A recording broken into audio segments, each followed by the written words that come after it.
Bonjour à tous.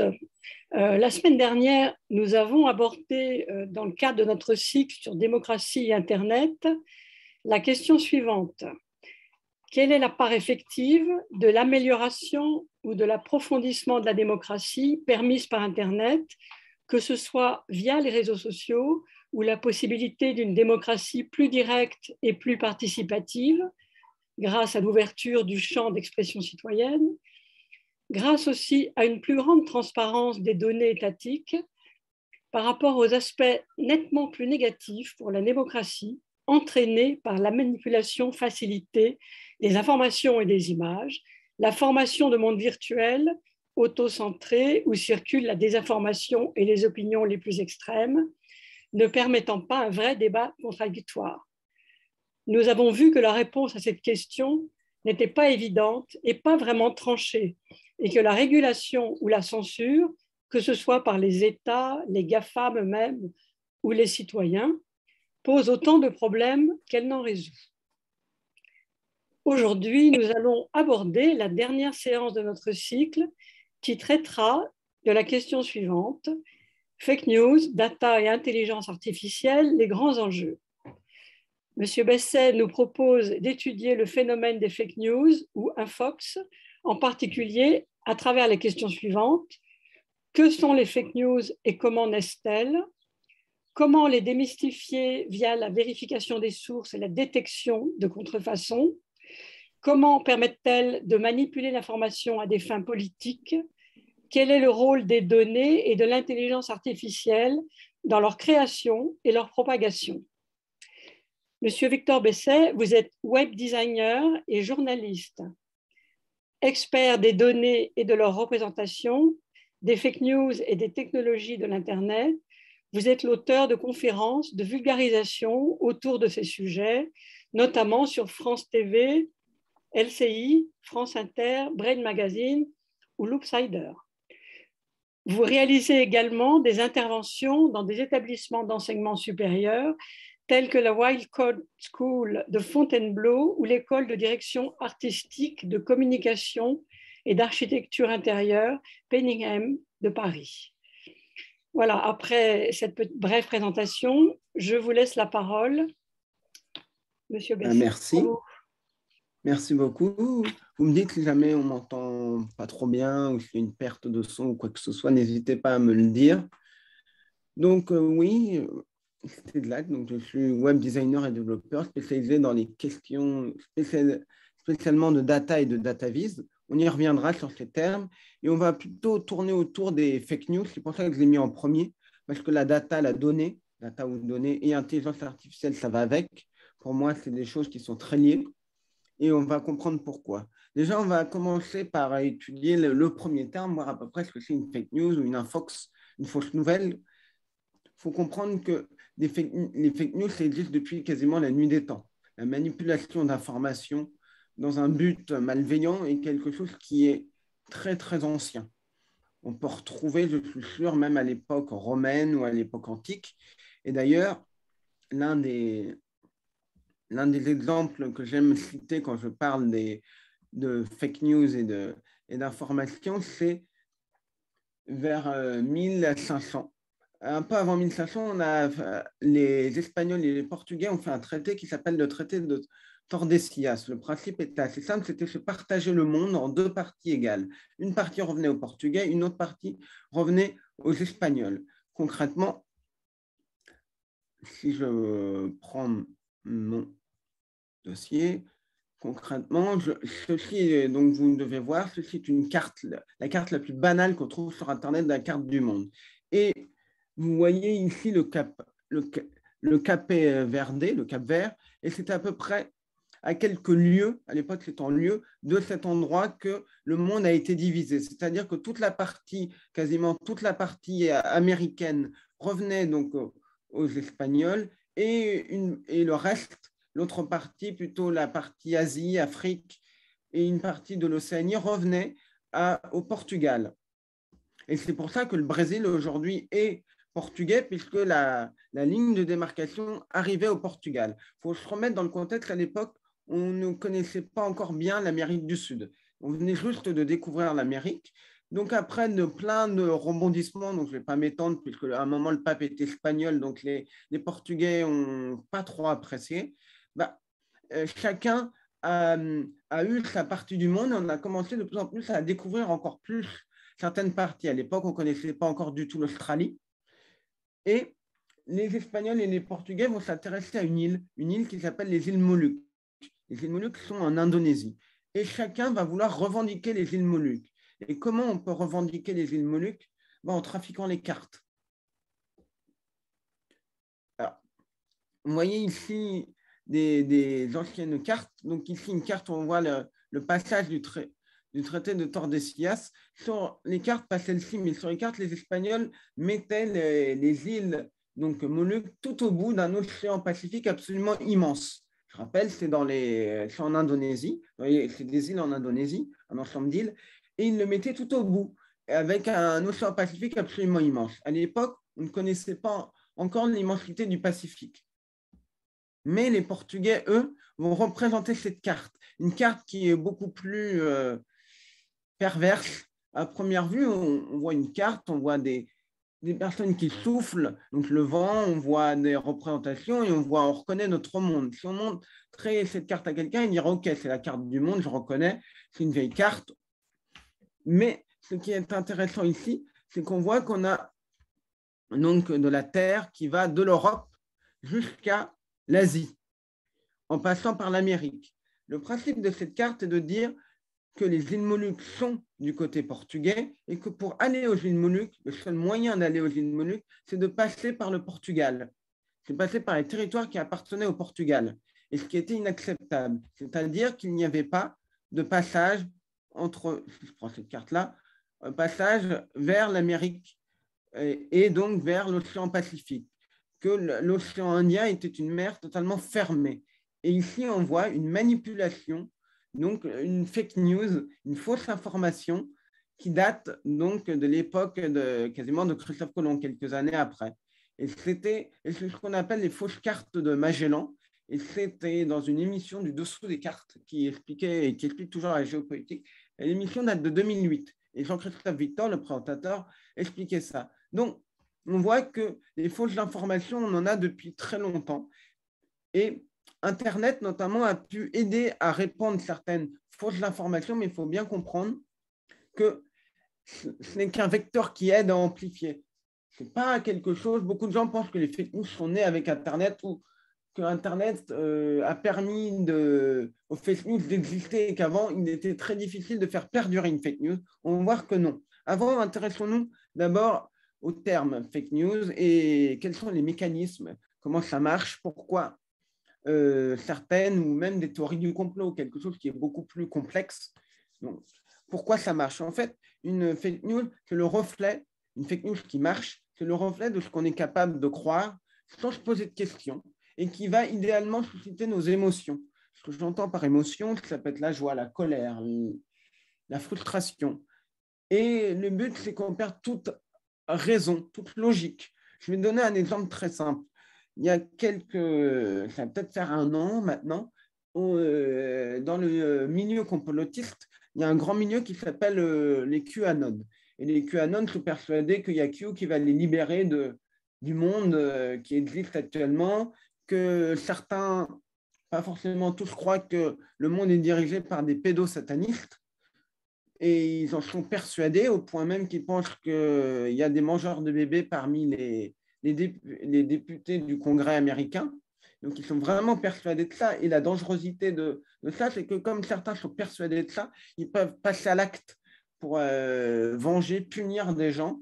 Certains parmi eux ont même cru au retour du fils de Kennedy. On rappelle que le fils de Kennedy est mort dans un accident d'avion. Et ces QAnon avaient cru reconnaître le fils de Kennedy dans une personne qui n'était évidemment absolument pas le fils de Kennedy. Et ils ont attendu Kennedy et son fils, leur retour, et à une date précise qui était soi-disant annoncée. Et beaucoup ont été déçus parce qu'évidemment, il n'est pas venu. Et certains ont commencé à se rendre compte que c'était peut-être un peu tout ça, c'était peut-être un peu de l'enfumage. En fait, il faut bien comprendre que ce seraient 2 personnes qui ont commencé à mettre des théories sur des forums et ces théories ont été reprises. Mais Pour reprendre dans mon exemple, c'était donc il y a à peu près, oui, un an, ces réseaux-là ont annoncé que le pape avait été arrêté, 80 charges contre lui, et notamment parce qu'il était plus ou moins à la tête de ce réseau pédosataniste. Bon. Et beaucoup de gens de QAnon y ont cru, parce que la première réaction qu'ils ont eue, c'était pas est-ce que c'est vrai, puisque c'était un peu partout sur leur réseau. La première réaction, c'est enfin ça arrive, enfin on arrête le pape, enfin. Est-ce que les médias mainstream, est-ce que les médias, comme eux ils l'appellent, qui sont dociles au pouvoir, comme eux appellent ça, est-ce que ces médias vont parler de ça? Et là, évidemment, pour eux, c'est toute la question qu'ils vont se poser et ça se partage.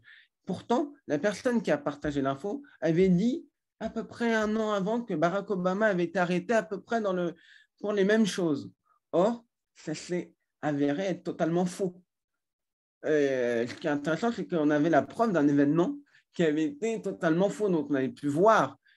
Bon, la plupart des gens, quand ils entendent à l'époque que Barack Obama avait été arrêté pour 80 charges, les gens ont dit oui, bon, on comprend que c'est de la bêtise, mais pour ces gens-là qui sont tellement embrigadés, qui sont tellement, comment on peut dire, tellement imprégnés par ça, bah, ils n'arrivent plus à dissocier certaines choses et comme ils sont endoctrinés que ça va dans leur sens, ça marche tout de suite.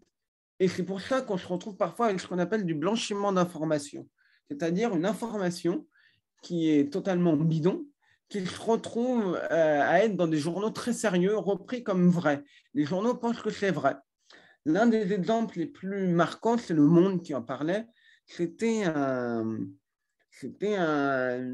sorte de graphisme, je ne sais plus, ça s'appelait L'écho de la boucle ou L'écho de la boucle ou je ne sais plus lequel, mais qui avait publié un article expliquant qu'il y avait le salon de l'agriculture et que c'était il y a quelques années. Et donc, le salon de l'agriculture, ils avaient oublié un âne. Il y avait un âne qui avait été abandonné, il lui avait donné un nom. Il y avait une photo d'illustration, sauf que la photo d'illustration, ce n'était pas un âne.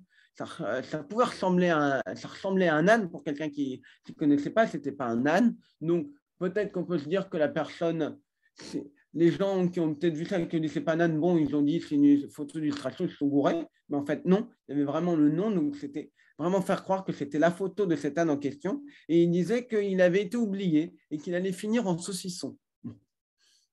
Après tout, pourquoi pas, mais quand on lisait l'article qui a ému beaucoup de gens, il disait qu'il ne voulait pas le laisser dans les locaux. C'était donc à Paris Expo, vous savez, ces énormes endroits où on fait plein de salons.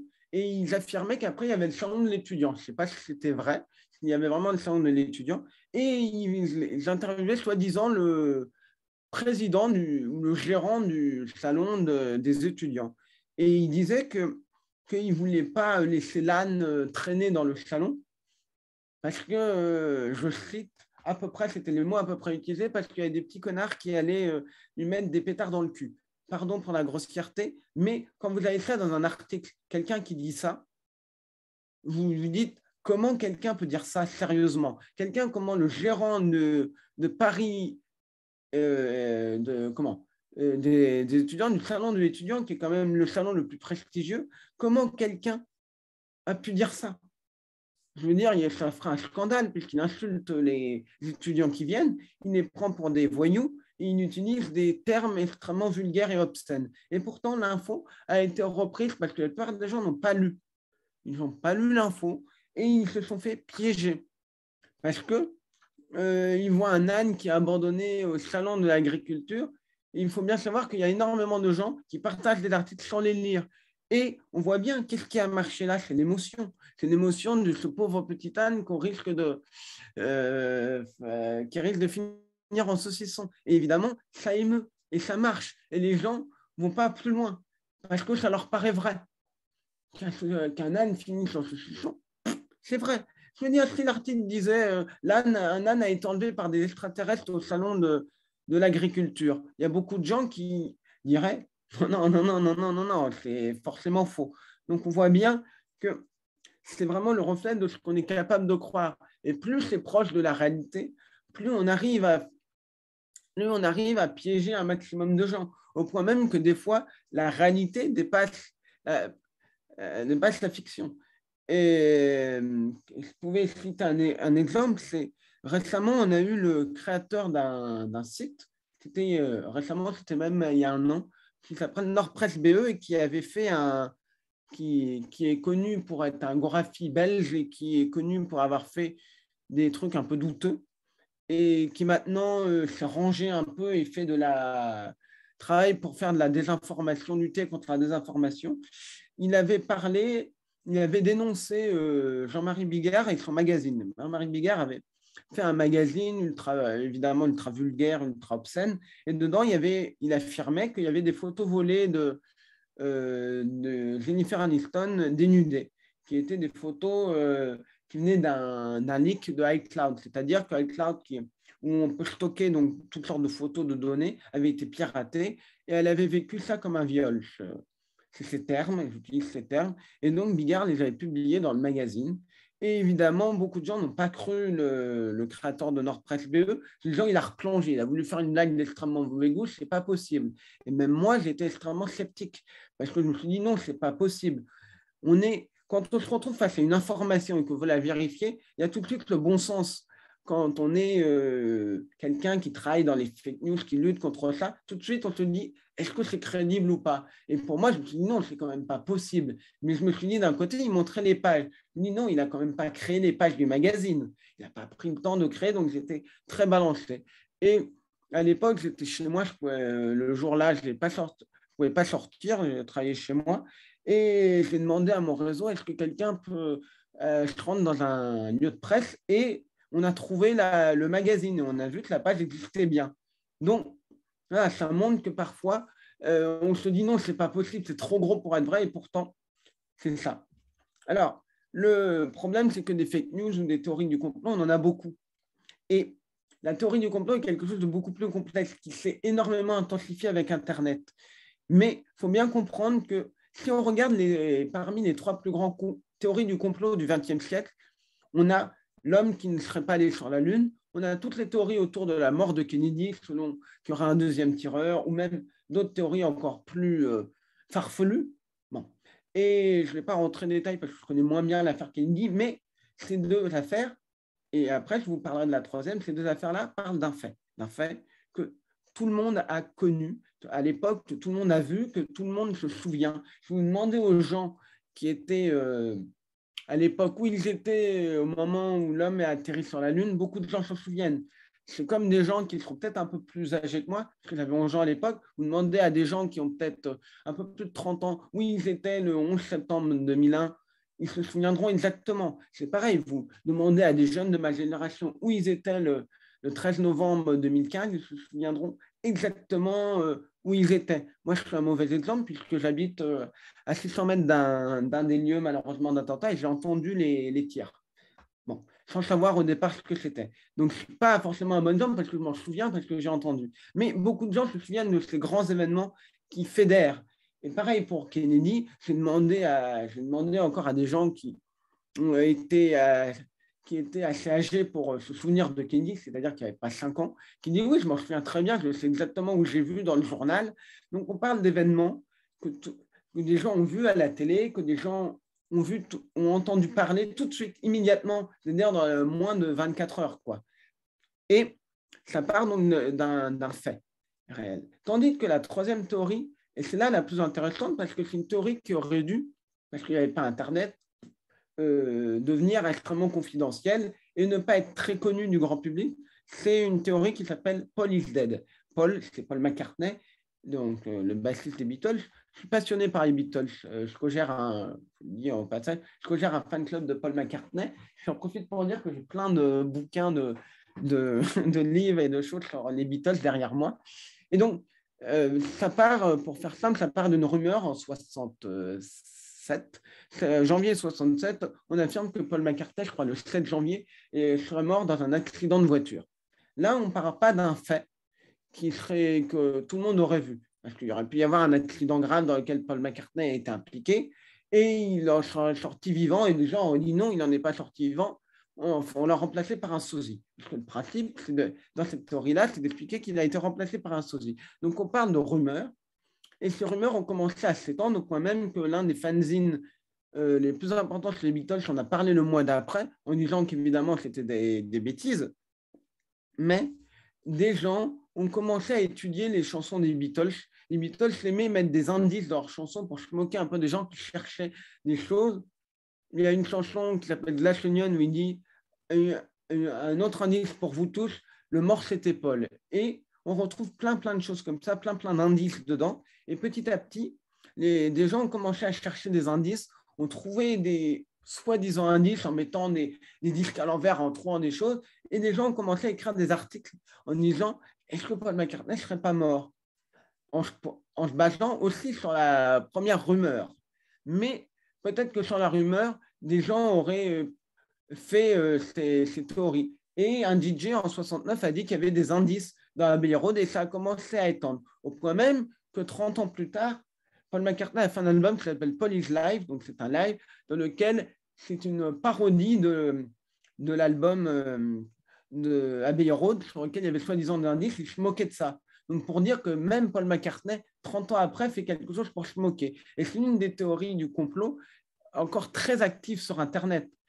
Hors théories du complot qui sont nées après l'arrivée d'Internet, c'est certainement l'une des théories du complot les plus actives. Il y a énormément de forums, il y a énormément de variantes. Disons que Paul McCartney, ce n'est pas le seul à avoir été remplacé, que tous les Beatles ont été remplacés. Certains comptent 10 remplacements de Ringo ou des trucs comme ça. C'est pour montrer qu'il y a une diversité dans ces théories du complot. Et évidemment, Internet a aidé. Parce que quand on reprend la Lune, quand on regarde, malheureusement que des gens se disent non, c'est pas possible qu'on soit allé sur la Lune. C'est simple, ça se comprend. Malheureusement que des gens qui ne se sont jamais connus dans des pays différents aient des doutes. Malheureusement, c'est normal, puisque c'est quelque chose de tellement incroyable. Parce qu'il y a une chose, quand on regarde par exemple les images, l'un des arguments qui revient le plus sur la Lune, c'est que le drapeau, il flotte. Et les gens disent sur la Lune, c'est impossible que ça flotte. Mais en fait, ça tenait, bon, il y a une explication rationnelle. Il faut bien comprendre que souvent, les théories du complot, les fake news, répondent de manière facile à quelque chose de complexe. L'exemple le plus simple que j'aime à citer, c'est il y a quelques années de ça, je regardais un doc à la télé, j'adore regarder des docs, et je vois un doc, il parle d'une civilisation engloutie justement en Indonésie. Je me dis, ah, génial, et ils expliquent qu'on ne sait pas comment l'homme a fait ça. Ils me disent, génial, on va apprendre que tout ce qu'on sait sur l'homme, du moins à cette époque, va être bouleversé. Et puis, il y a un type, je vois, qui est un commentateur, je vois écrit ufologue. Ufologue, c'est spécialiste des extraterrestres. Je me dis, mais qu'est-ce qu'il fait là, ce type? Et le type d'un sérieux le plus possible dit, oui, c'est normal, c'est les extraterrestres qui ont fait ça, l'homme n'a pas pu le faire. Souvent, la facilité, la réponse facile, c'est de dire c'est les extraterrestres. Quand on ne sait pas quelque chose à propos de l'homme dans le passé, souvent, vous verrez que les complotistes, les gens vont répondre que c'est les extraterrestres. Les pyramides, c'est les extraterrestres, parce qu'on ne sait pas comment ça a pu être fait. Il y a des formes pyramidales un peu partout dans le monde, c'est les extraterrestres selon les complotistes, parce que ça a apporté une réponse facile. Et comme on ne sait pas à quoi correspond un extraterrestre et qu'on peut lui donner toutes sortes d'intelligence et qu'on peut lui donner des pouvoirs absolument magiques, des choses comme ce seraient des civilisations ultra avancées qui auraient peut-être des millions d'années de connaissances en plus que nous. Donc forcément, c'est la facilité. Et c'est ça qui est malheureux, c'est que des fois, la réponse, elle est complexe. Mais quand on l'explique, les gens vont dire « Ah oui, c'est évident que c'est ça ». Et les gens ont basculé vers quelque chose de plus simple parce qu'on leur dit il n'y a pas de gravité sur la Lune, donc c'est faux. Non, dans ce cas-là, si quelqu'un dit ça, il faut essayer de comprendre pourquoi ça tient. Parce qu'il y avait un système, etc., etc. Bon, maintenant, ce qui va être intéressant, c'est un peu de comprendre comment on débunk ça, le débunkage, en fait, pour comprendre, c'est aller regarder si une information, si une théorie du complot, si plusieurs informations, si une image, quelque chose est vrai. Ou si c'est partiellement vrai. Parce que des fois, vous pouvez avoir une image qui n'a jamais été trafiquée, sauf qu'on va vous donner une mauvaise date. C'est-à-dire qu'on va vous dire que la photo a été prise en 2012, alors que la photo a été prise en 2020. Mais là, il y a plein d'outils. Et on va commencer par réfléchir un petit peu aux images. La première chose, quand on voit une image et qu'on veut vérifier si elle est vraie ou pas, la première chose à faire, c'est analyser l'image, la regarder, simplement la regarder. Regardez qu'est-ce que vous voyez dedans. Est-ce qu'il y a des indices? Est-ce qu'il y a des indications? L'un des exemples les plus simples à voir, c'était, il montrait une photo qui venait soi-disant d'une manif en France. Mais bizarrement, on voyait au fond que tout était écrit en écriture qui avait l'air grecque. Voilà. Et en fait, la photo avait été écrite en Grèce lors des manifestations, je crois que c'était en 2016. Et bizarrement, le policier, on voyait un peu son dos. Il avait écrit police, mais c'était en grec, donc ça ne pouvait pas être en France. La policier grecque en France, quelqu'un qui aurait un habit d'un policier grec en France, en plus écrit en grec, après, s'il n'y avait pas de policier, genre, on peut dire oui, mais c'est quelque part où il y a un magasin qui est grec, ils ont mis le nom grec, mais en fait, ce n'était pas ça. Voilà, la première chose, c'est qu'est-ce qu'on voit, qu'est-ce qu'on peut voir, est-ce qu'on reconnaît certaines personnalités dessus? La deuxième chose à faire, c'est faire une recherche inversée d'images.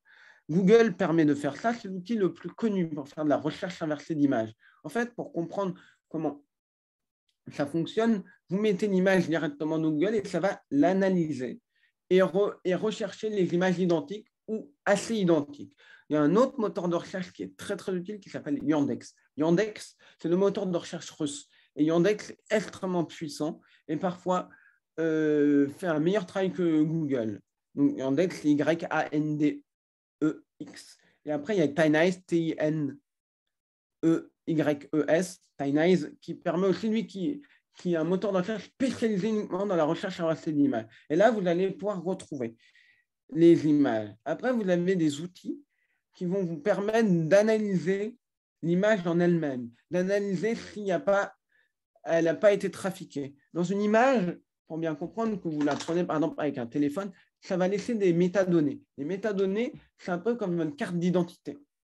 Ça donne des informations sur la photo, la date à laquelle ça a été pris, l'angle de la photo, l'obturateur, la marque de l'appareil, le modèle de l'appareil, par exemple iPhone 11, la marque sur Apple, plein d'informations. Et ces informations, parfois, vous pouvez les retrouver. Des fois, quand ça a été uploadé sur Twitter ou des sites comme ça disparaît parce que l'image est compressée et ça l'enlève. Mais souvent, vous allez pouvoir la retrouver et donc avoir des infos. Et si vous ne la retrouvez pas, vous pouvez toujours essayer de chercher dans Google Images pour retrouver une version de l'image où il y aurait donc les métadonnées et qui peuvent vous donner des informations extrêmement précieuses. Et parfois, vous pouvez avoir même une géolocalisation, savoir où a été prise l'image au kilomètre près, puisque c'est des coordonnées géolocalisées. Voilà. Et c'est quelque chose qui va permettre de retracer une image. Après, moi, quand je fais du debunking, la première chose, j'essaie de savoir d'où ça vient. D'où ça vient, quelle est l'origine, quelle est la première occurrence de la fake news. Si par exemple, c'est une info qui est partagée sur Twitter, je vais essayer de voir quelle est la première personne qui l'a postée sur Twitter. Si c'est une image, si c'est un texte, c'est plus facile. Si par exemple, c'est un texte, je vais taper le texte dans Twitter et je fais une recherche dans laquelle je le recherche par date. C'est-à-dire que je vais essayer de retrouver la première date.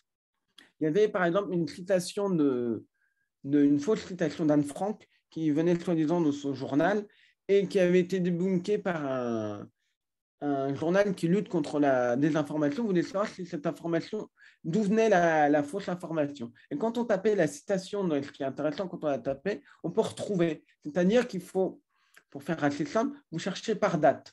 Vous savez que Twitter a été créé en, je ne vais pas dire de bêtises, c'était 2016-2017.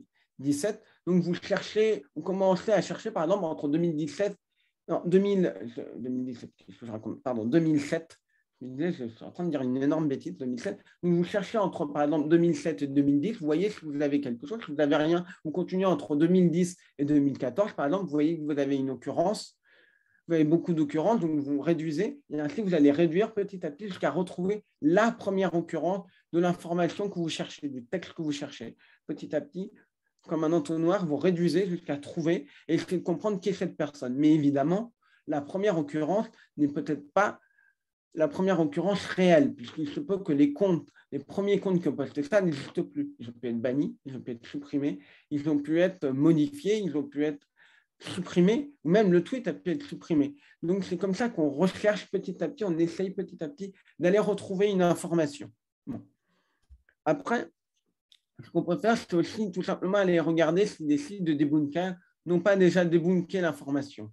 Si on a un doute sur une information récente, on peut alerter des gens qui sont spécialistes dans les débunkers, notamment des médias, qui sont ouverts à ce qu'on leur pose des questions.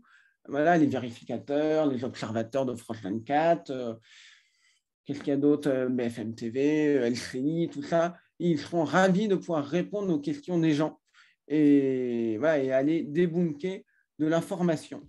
C'est comme ça à peu près qu'on travaille quand on fait des choses, toujours aller vérifier, sourcer ses sources et s'assurer.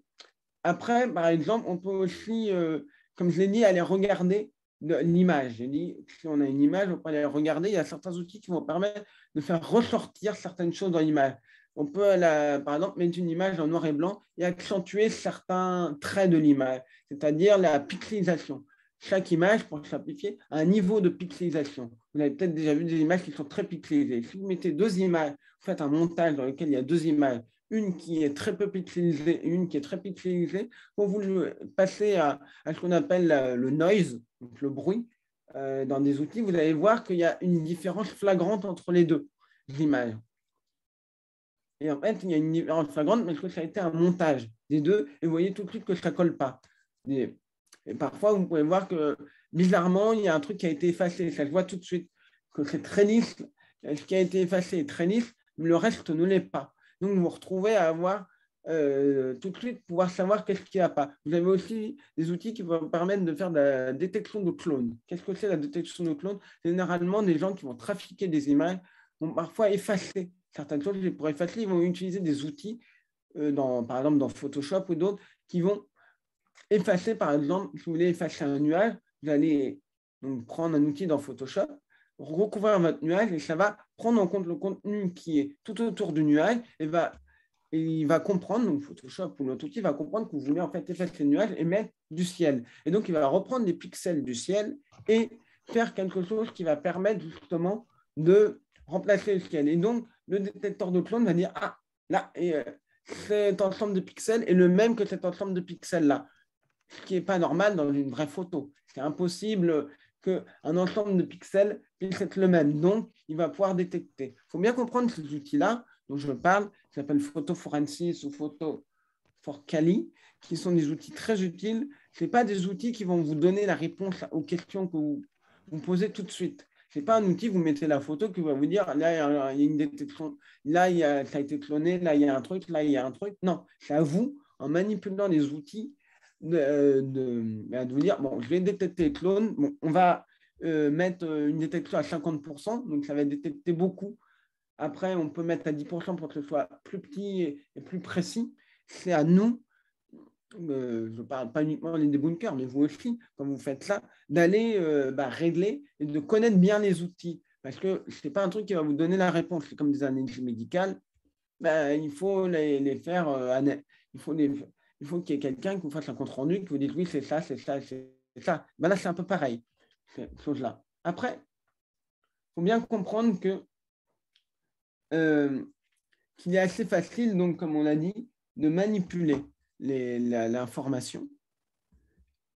Et l'un des exemples que je voulais citer, c'est qu'il y a pour citer la manipulation d'informations, c'est qu'il y a quelques mois, donc là on était plutôt octobre-novembre, vous le savez peut-être, il y a eu la primaire des écologistes en vue de la présidentielle, et les deux finalistes étaient Yannick Jadot et Sandrine Rousseau, et Sandrine Rousseau a été victime d'énormément de trolls, et certains trolls se sont organisés pour créer des faux comptes, dans le but de manipuler l'opinion, c'est-à-dire en créant des fake news, en créant des fausses informations et en donnant une vision totalement faussée de ce qu'étaient les militants de gauche, les militants écolos, les militants antiracistes.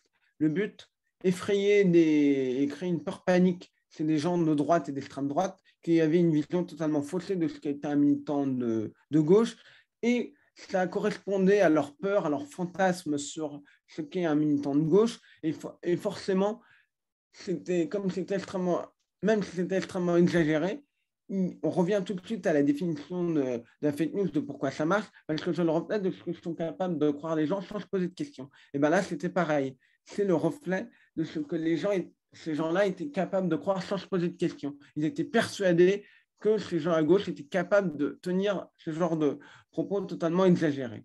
Et donc, ce groupe de trolls avait créé une dizaine de comptes, même peut-être à un moment un peu plus.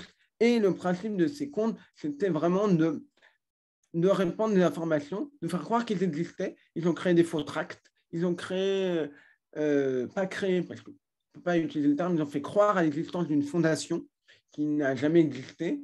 Ils ont fait trafiquer des photos de militants Europe Écologie Les Verts en mettant leurs propres photos, mais ils ont flouté leurs propres photos qui venaient d'un générateur de photos qui s'appelle This Person Does Not Exist, qui permet, qui est très prisé par les trolls, qui permet de créer des photos réalistes de visage, mais c'est une intelligence artificielle qui les génère, donc il y a plein de défauts parfois.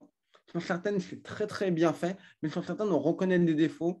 Par exemple, les boucles d'oreilles ne sont pas forcément dépareillées, ou si on veut faire quelque chose de complexe sur les boucles d'oreilles, ben, ça ne marche pas. Et donc, on se retrouve à avoir donc des boucles d'oreilles très complexes qui sont mal faites. Quand il met un couvre-chef, casquette, quoi que ce soit, ça ne marche pas, parce que c'est trop complexe pour lui. Et donc, ils avaient utilisé cette photo. Et comme ils n'étaient pas si bons en Photoshop, en traficage d'images, ils ont mis donc leur photo sur le visage des deux militants. Et ils ont flouté leur visage, ce qui peut paraître un peu bizarre. Ils affirmaient que leurs photos de profil, c'était bien eux, que c'était bien leur prénom-nom, puisqu'il a mis un prénom-nom, que c'était bien eux. Je peux comprendre que des militants veuillent être anonymes. Pas de problème. Mais pourquoi vouloir être, comment on peut dire, pourquoi vouloir, comment on peut dire, se montrer donc en photo, photo de profil, nom, tout ça, dire qu'on est une asso, dire d'où on vient. Parce qu'il disait qu'il venait de la ville de Limoges et bizarrement, sur une photo, ne pas se montrer et se masquer. La réponse était toute simple, c'est que c'est trafiqué. Et quand j'ai vu cette photo, puisque j'ai analysé ces contrôles, je les ai analysés, je voyais cette photo, je savais que c'était du truqué. Et là, j'ai essayé de retrouver la photo. On avait des indices qui étaient assez simples. On voyait c'était des endroits, vous savez, dans les villes où vous avez le droit de mettre de l'affichage. Ça s'appelle de l'affichage politique, des associations, des événements. L'affichage est autorisé. Et on voyait écrit ville de Grenoble. Et on reconnaissait dans l'image, il y avait Anne Hidalgo, il y avait le maire de je ne sais plus quelle ville, de Brazzaville, si je ne dis pas de bêtises, le ou la mer, je ne sais plus. Et donc, on reconnaissait ça et on se disait, OK, on comprend que c'est pendant une élection, très probablement l'élection des municipales à Grenoble. Donc, ils posent devant des affiches, donc ça doit être des soutiens ou des militants c'était Éric Piolle qui se présentait à Grenoble. Donc, ça doit être des militants soutiens d'Éric Piolle. Donc, il suffisait d'aller chercher donc, dans les photos de militants collant des affiches. Et je crois que j'ai tapé militant affiche Grenoble vert ou quelque chose comme ça, et j'ai trouvé l'image en 3 minutes, j'ai réussi à retrouver l'image. Donc, je me suis dit, ils n'ont pas dû passer des heures à chercher l'image, et j'ai retrouvé l'origine. J'ai prévenu les deux personnes qui étaient dans la photo. J'ai fait parce que j'ai quelques connaissances chez les Verts, donc je leur ai dit, est-ce que vous pouvez m'aider à retrouver la personne? Et quelqu'un qui les connaît m'a dit, je vous donne leur identité. Normalement, je ne le fais jamais, mais vu que là, c'est un cas extrêmement grave d'usurpation d'identité, on se fait passer pour eux. On m'a donné le nom de deux personnes, je les ai prévenus, parce que ça me paraissait absolument normal que je leur sache qu'on se fait passer pour eux. Et évidemment, ce qui est intéressant quand on voit comment ces trolls réagissent aux fake news, comment quelqu'un qui est pris la main dans le sac répond à une fake news. Ils répondaient quand on leur disait que c'était pas eux sur la photo, et ils disaient ils étaient censés habiter à Limoges. Donc ils disaient mais non, moi je suis à comment on peut dire, j'ai bien le droit de me déplacer à Grenoble. Quel rapport? On demande ça, on dit juste que la photo est très trafiquée. Et petit à petit, ils ont effacé les occurrences de cette photo qu'ils avaient postée 3 fois pour faire disparaître les preuves. c'est mieux comme ça fait disparaître. Et évidemment, l'affiche, ils avaient collé sur l'affiche, on voyait qu'ils avaient rajouté une de leurs affiches à eux sur le voile. Donc, c'était évidemment un faux trad qu'ils avaient écrit. J'ai pris le temps d'écrire le faux trad, je l'ai retrouvé. Donc, on voit que quand on parle de fake news, certains sont prêts à tout et sont prêts à perdre énormément de temps, parce qu'écrire un faux trad, ça prend du temps, pour qu'il soit assez réaliste, le mettre en page, après l'incruster dans une image, c'est pas si mal fait que ça. Et je n'avais jamais vu des trolls politiques être, du moins en France, être aussi bien organisés et être aussi bien crédibles, même si on gratte, on voit tout de suite, et qui n'étaient pas régis par des bots. Parce que généralement, on va venir justement à l'intelligence artificielle, les faux comptes, c'est généralement des robots, des bots qui sont derrière ça et qui sont programmés automatiquement pour répondre à certains types de phrases, répondre à certains hashtags ou créer une panique. Ça peut être, par exemple, créer généralement, faire croire qu'un certain public a une certaine opinion. Ce qu'on appelle de l'astroturfing. L'astroturfing, c'est tout simplement faire croire qu'un certain nombre de personnes pensent quelque chose alors que ce n'est pas vrai. C'est créer une opinion artificielle. Ça peut être dans le but de faire croire qu'un maximum de gens pensent une idée pour dire à des politiques, regardez, la majorité des gens pensent cette idée, ou faire croire à des gens qu'il y a beaucoup de gens qui pensent comme ça pour essayer de convaincre d'autres personnes de penser pareil. De dire que s'il y a 100 000 personnes qui pensent comme ça, pourquoi je ne serais pas la 100 millionième à penser comme ça? Et donc, c'est quelque chose qui est vraiment extrêmement redoutable. Pour bien comprendre la notion d'intelligence artificielle la notion d'intelligence artificielle et le rôle des données, je vais apprendre quel est le rôle des données de l'intelligence artificielle dans leur création pour les fake news. On va parler un petit peu, comprendre qu'est-ce que c'est la donnée, la data et la data vise. Parce que c'est ça. Alors, ça, c'est, je pense que vous voyez bien mon écran. Voilà. Ça, c'est ce que j'explique, même si vous parlez pas anglais, je vais vous expliquer. Ça, c'est ce que je dis quand je donne des conférences sur la data et data vis. Si vous avez compris ça, vous avez tout compris. C'est ce que je dis, c'est quasiment ce que je montre au début de ma conférence. La data, c'est la donnée, déjà. La donnée, ça peut être le nombre de yaourts qui restent dans votre frigo, comme la date de Marignan, comme votre coordonnées bancaires, comme les 20 derniers sites que vous avez visités. Il faut bien comprendre une chose, il y a certaines données, vous n'avez pas envie qu'elles soient publiques, comme vos coordonnées de carte bancaire, ou comme peut-être les derniers sites que vous avez visités. Voilà. Et quand il y a des gens qui, souvent il y a des gens qui disent, oui, j'ai rien à cacher. Moi, j'aime bien répondre deux choses.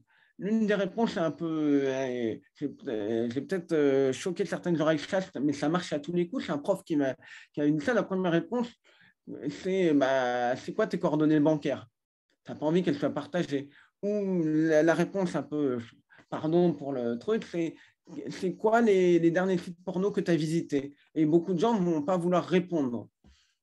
Ou quels sont les derniers sites que tu as visités? Maintenant, on dira oui, en fait, vont comprendre. Et ça installe peut-être un malaise, mais les personnes comprennent tout de suite que non. Ce n'est pas parce que, soi-disant, j'ai rien à cacher, on a peut-être plus ou moins tous à cacher des choses, volontairement ou involontairement. Donc, quand on regarde cette image, on a de la donnée, ce qu'on appelle de la donnée. Si je vous dis dans ce tas de briques-là, quelle est la couleur dominante? Je serais incapable de dire quelle est la couleur dominante.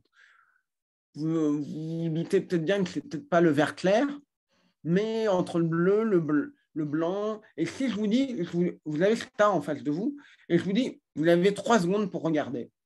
Impossible. Vous allez dire, non, je ne peux pas savoir, sauf qu'évidemment, il y a une couleur qui domine à 50 ou 60%. Sauf que, si je prends ces briques-là, que je les arrange, donc je les trie, je les arrange et je les présente visuellement, ce qui est de la data vis, qui est la représentation visuelle de données pour en améliorer ou en simplifier la compréhension. Une infographie, c'est à peu près pareil. Enfin, ça va être beaucoup moins narratif, c'est un peu plus basique, même si ça ne veut pas dire, je ne suis pas en train de mépriser, c'est un peu plus simple et c'est quelque chose, ici, que vous voyez, ça va être plutôt une infographie. Mais après, une data vis, ça va être quelque chose de beaucoup plus immersif, de beaucoup plus narratif. Et donc, quand on voit, si je vous présente la dernière en bas, qui s'appelle Presented Visually, et que je vous dis quelle est la couleur dominante, vous n'aurez aucun problème à le dire. Et même 3 secondes sera beaucoup trop. En 1 seconde, vous voyez tout de suite que c'est le rouge et le jaune. Mais ce qui est intéressant ici, c'est que vous avez été capable de le faire. Mais je vous ai posé un postulat, je vous ai posé une question de départ qui était quelle est la couleur dominante. Mais on sait qu'on a des briques Lego.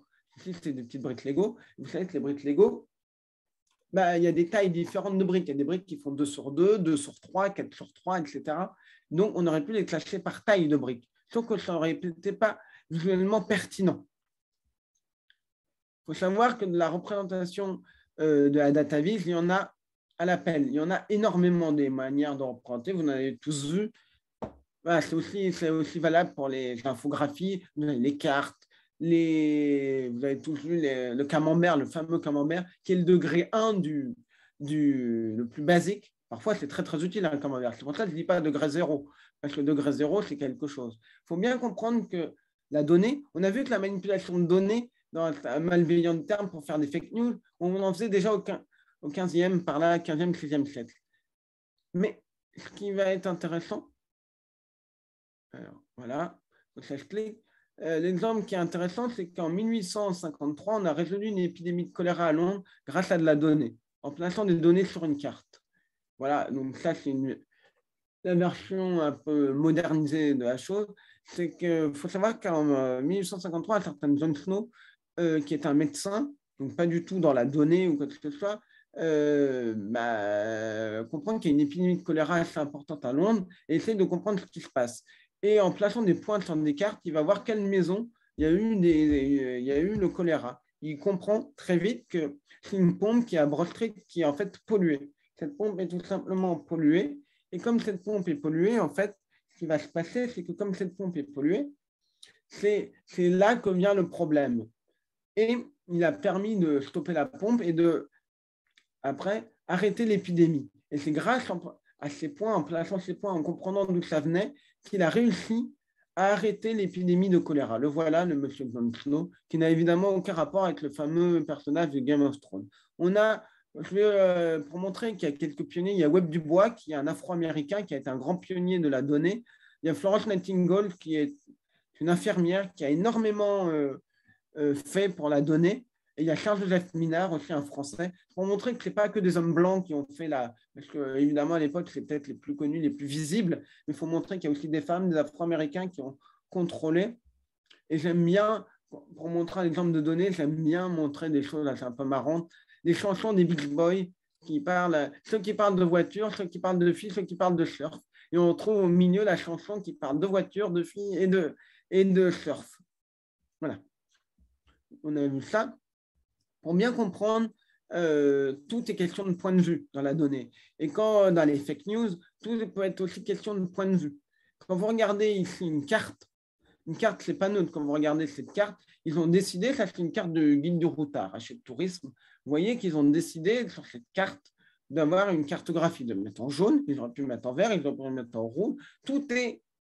Rien n'est neutre dans les choix. Même s'ils ont dit on met du jaune sans avoir aucune arrière-pensée, ils ont choisi de mettre certaines villes importantes.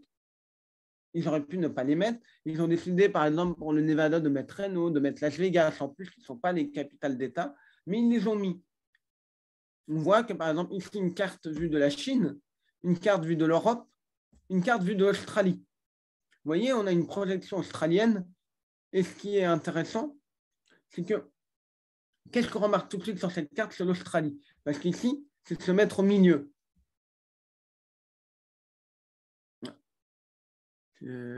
Pourquoi ça a mis un peu de temps à réagir? Je vais cliquer dessus. Ça se met au milieu. En fait, les cartes se mettent au milieu. Et qu'est-ce que vous voyez ici? On voit l'Australie qui est en jaune. On voit une projection qui est différente. Parce que vous savez, comme la Terre est ronde, quand vous projetez sur la planète, vous êtes obligé de trafiquer certaines choses. Et là, qu'est-ce qu'on voit tout de suite? Parce que c'est jaune. C'est la couleur la plus visible. Et je crois qu'à un moment, c'était le rouge. Mais le rouge a beaucoup été remplacé par du jaune qui est beaucoup plus visible. Qu'est-ce qu'on voit tout de suite? En premier, c'est l'Australie. Et quand on regarde une carte comme ça, ce n'est pas l'Australie qu'on voit en premier. C'est bien l'Europe. Et tandis que là, on a une couleur jaune. On a quelque chose qui est totalement distordu. Et qu'est-ce qu'on se rend compte sur une carte comme ça? C'est l'immensité du Pacifique. Certes, on la voit aussi ici très bien, mais quand c'est inversé, voilà, on voit quelque chose. Et on peut prendre des cartes. Voilà, ceci est une autre carte qui représente le monde. Pourquoi pas? On montre qu'il y a différents. L'exemple que j'aime à donner, c'est comment est représenté le Groenland sur les cartes. Vous voyez, quand on fait de l'information, on peut aussi travestir de l'information. On peut aussi prendre des représentations qui sont justes, mais qui arrangent la personne qui peut faire les fake news. On voit bien la représentation telle que c'est réellement, et on voit que les pays sont beaucoup plus... je ne sais pas si on va voir cette image. Voilà. Voici la taille du Groenland à la latitude du Mexique. C'est pour montrer que en fait, c'est totalement déformé et que le Groenland ressemble à peu près une taille à peu près propre au Mexique. On voit bien tout de suite que les projections de Mercator, et d'ailleurs là, on revient sur quelque chose d'intéressant. Quand on regarde une projection de Mercator, voilà, c'est très utile pour les marins au 6e siècle et ça a perduré. Donc maintenant, une projection de Mercator, elle est uniquement intéressante à ce jour si vous êtes un marin qui est au XVIIe siècle ou au XVIe siècle. Et plus personne n'est un marin au XVIe ou au XVIIe siècle, on n'est pas capable de remonter dans le temps, fort heureusement, ou malheureusement pour certains. Mais ce que je veux dire par là, c'est qu'on se retrouve donc face à des projections qui sont totalement obsolètes, qu'on ne devrait plus utiliser, et on devrait plutôt préférer des projections comme ça qui montrent un peu mieux la réalité, qui est la projection cylindrique équidistante. Voilà. Alors, une dernière chose, parfois, les fake news peuvent aussi parfois aller simplifier certaines informations, simplifier certaines choses. Je vais montrer un exemple. Non, ce n'était pas celui-là. Voilà. Vous voyez comment on représente, par exemple, les réseaux. Ça, c'est le réseau de métro de Londres et de Paris. Londres et Paris, on voit que c'est à la même échelle à peu près. On voit que celui de Londres est beaucoup plus étendu. Et on va donc montrer que parfois, on va trahir la géographie pour avoir une meilleure représentation. Ici, la représentation du métro à Oslo, géographique, c'est-à-dire représentation géographique réelle. Et voilà comment on représente donc la carte du métro pour simplifier. On voit bien qu'on fait quelque chose qui est beaucoup plus simple à comprendre. L'important, c'est que les personnes se repèrent facilement. Et là, on se repère facilement. Le but n'est pas tant de savoir qu'il y a beaucoup d'espacement entre telle et telle station. L'important, c'est que les gens puissent retrouver facilement leur station. Et on peut reprendre le même exemple avec le métro de Washington. Hop, on voit bien que les écarts sont assez importants à certains endroits et qu'on a réduit. Parce que le but, c'est simplement que je vais aller de tel point à tel point. Quel est le trajet? Des fois, on peut illustrer des choses assez simples dans la donnée pour montrer comment on peut manipuler l'information. Parfois, je vais prendre un exemple assez simple de comment on représente une idée simple en quelque chose de percutant, en quelque chose de fort. Ça, c'est un site internet qui montre donc les planètes de notre système solaire. Et le principe, c'est que la Lune est un pixel. Et vous scrollez. Et en fait, on vous montre que la distance entre Mars et Jupiter, quand vous scrollez, vous prenez plusieurs minutes pour scroller. Donc, au lieu de scroller de haut en bas, vous allez scroller de droite à gauche ou de gauche à droite selon où vous voulez aller dans l'espace. Et ça prend énormément de temps à scroller. Pourquoi? Parce que la distance est énorme, même si la Lune fait un pixel. Parfois, pour reprendre la donnée, après, je terminerai sur l'intelligence artificielle rapidement. Parfois, on se retrouve, quand on fait de la donnée, parfois, il y a de la triche. Il y a des gens qui vont tricher dans la donnée. C'est-à-dire qu'ils vont essayer de trouver des données qui n'existent pas, qui peuvent tricher. Parfois, c'est dans un terme malveillant, parfois, c'est dans un but d'expérimentation qui est quelque chose de bienveillant. Ici, si vous reconnaissez peut-être Londres, il n'y a pas Paris dans le truc. À ma connaissance, de toute façon, le projet n'existe plus, c'est-à-dire il n'est plus mis à jour, donc il n'y aura pas Paris, il y a Londres, Barcelone, je crois, Rome, Milan, New York, bon, peu importe. Donc vous voyez, le principe de ce projet, ça présente deux types de cartes. Des cartes avec l'odeur et d'autres avec l'odeur des rues et d'autres les bruits des rues. Et le principe, c'est quand vous cliquez sur une rue, ici vous avez des bruits, ça vous dit qu'il y a dans cette rue-là, qui est Bedford Place, qui est donc à Londres, qu'il y a 45,3% de musique après, on voit qu'il y a un peu plus d'humain, un peu moins d'humain. Il y a un peu de transport en rouge. En vert, il y a de la nature. Et on voit qu'il y a beaucoup de joie dans cet endroit. Peu de tristesse, un peu de peur et peu de dégoût. Et beaucoup d'anticipation. Pourquoi? Comment on arrive à avoir ça? Comment on peut savoir ça? Ce n'est pas du temps réel. En fait, le principe, c'est qu'il faut décaler quelque chose. Je m'explique. Si, pour avoir cette information, si on demande à une équipe expérimentée, vous avez des développeurs spécialisés, des gens, la meilleure équipe, on vous donne, allez, on va dire 10 millions d'euros, vous n'allez pas pouvoir faire ce projet. Vous n'allez pas pouvoir réussir à faire ce projet. Parce que vous allez dire, mais comment je fais? Comment je récupère mes données? Et bien, en fait, il faut tricher. Et c'est ce que font parfois certaines personnes malveillantes. Et là, le principe est simple, c'est que ça utilisait Flickr, qui est une base de données où plein de gens uploadaient de photos. Et sur les photos, il y avait des commentaires, il y avait des titres et il y avait des légendes. Et à partir de cela, toutes les photos qui sont géolocalisées, parce que je vous rappelle, on a parlé des métadonnées dans les photos, il y a des fois de la géolocalisation. Il suffit de dire, c'est géolocalisé dans telle rue ou dans tel bout de rue, puisque c'est séquencé. Vous savez, il y a des rues très longues, très longues à Londres, comme Oxford Street, donc on les découpe en petits morceaux, et on dit ça appartient à telle rue, ça appartient à telle rue. Et donc, dans une rue, il y a 10 photos, on regarde les mots, on a des dictionnaires pour la musique, les bâtiments, les humains, les natures. On regarde si ça rentre dans le dictionnaire. C'est-à-dire plein de mots qui ont rapport avec la nature. Par exemple, il y a le mot chat, hop, un mot pour la nature. On voit qu'il y a le mot, je ne sais pas, le mot gratte-ciel, hop, ça rentre, ainsi de suite. Et donc, ça permet de faire des statistiques et des statistiques plutôt correctes. Quand vous voyez nature, vous voyez que tous les parcs sont en vert. Si les parcs étaient en gris, il y aurait un problème. Voilà. Il faut bien comprendre comment on peut manipuler l'intelligence artificielle et on y est presque.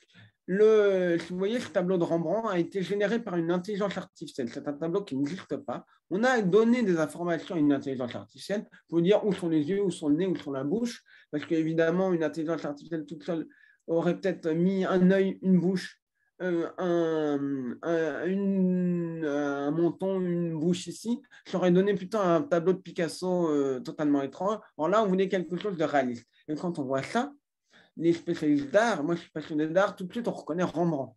On dit, c'est un Rembrandt. Et en fait, ce n'est pas un Rembrandt. C'est comme un peu ceci n'est pas une pipe, ceci n'est pas un Rembrandt. Pourquoi ce n'est pas un Rembrandt? Parce que ça a été généré par une intelligence artificielle. Il faut bien comprendre une chose, l'intelligence artificielle, c'est quelque chose qui a été développé dès les années 50. On a commencé à avoir de l'intelligence artificielle, on a commencé à avoir des outils de plus en plus intelligents. Mais ça pose un problème puisque l'intelligence artificielle, si vous voyez, ce n'est rien, ce n'est rien d'autre en réalité. Là, c'est un exemple tout simple. Ce n'est rien d'autre en fait quelque chose qui va avoir des conditions. C'est-à-dire que c'est des si et des conditions. Je m'explique. C'est quand vous allez poser quelque chose à une intelligence artificielle, elle va suivre un arbre, une arborescence. Comme vous pouvez le voir par exemple ici. C'est I, c'est s'il se passe quelque chose, je fais ça. Si il ne se passe pas cette chose, je fais autre chose. L'exemple, c'est un mème ici, donc, qui est extrait de Scooby-Doo, la série de dessin animé Scooby-Doo, où ils sont connus pour démasquer le méchant, et on voit qu'en fait, l'IA, le méchant qui est caché derrière l'intelligence artificielle, est tout simplement, en fait, c'est tout simplement quelque chose qui n'est pas intelligent réellement. C'est simplement, comme vous avez peut-être connu ces livres dont vous êtes le héros. En fait, il y a un cadre. Vous ne pouvez pas faire ce que vous voulez. Vous faites ce que le livre vous propose. C'est-à-dire, par exemple, ça peut être, vous vous retrouvez face à un géant, on vous propose soit de fuir ou soit d'utiliser la magie. Vous avez deux options et vous décidez ce que vous voulez faire. Mais si vous voulez, je ne sais pas, vous battre et que ce n'est pas proposé, vous ne pouvez pas le faire. Ben, c'est un peu ça. Et certains, ici, c'est un chatbot, c'est le chatbot. Donc, c'est un assistant conversationnel, c'est l'assistant conversationnel d'Oringo qui propose des jeux. Et là, vous ne pouvez que répondre par... Donc, vous devez trouver des réponses, donc trouver les réponses manquantes donc, aux paroles de chansons. Et pareil, quel que soit ce que vous allez faire, il y aura toujours des réponses préfaites. Donc, si par exemple, il va vous dire « Bonjour, je suis le bot de Ringo. Qu'est-ce que vous voulez savoir ?» Il va vous proposer concert, album, tourner, etc., etc. Et vous n'allez pas pouvoir écrire votre propre texte. Vous allez pouvoir écrire votre propre texte. C'est ça, principalement, une intelligence artificielle. Ça va réfléchir sous forme de conditions. Mais on arrive à avoir des choses de plus en plus puissantes. Dans les années 90, on arrivait à jouer aux échecs et on arrive à jouer au Go. Pourquoi une intelligence artificielle est-elle capable de gagner au Go? Le Go, pour bien comprendre pourquoi ça marche au Go, c'est assez simple en fait. C'est qu'une intelligence artificielle ne fonctionne pas comme un joueur de Go. Le Go est un jeu millénaire qu'on connaît depuis beaucoup d'années et qui a été des milliers d'années, il y a eu toutes sortes de théories, il y a eu toutes sortes de moyens de gagner. Lui, l'ordinateur, il faut prendre des espaces. Il ne va pas réfléchir en comment je prends des espaces, comment je bloque. Lui, ce qu'il va faire, c'est quelles sont mes probabilités de gagner si je fais ce coup. Si je pose mon pion, je ne sais pas comment ça s'appelle exactement, on va dire un pion.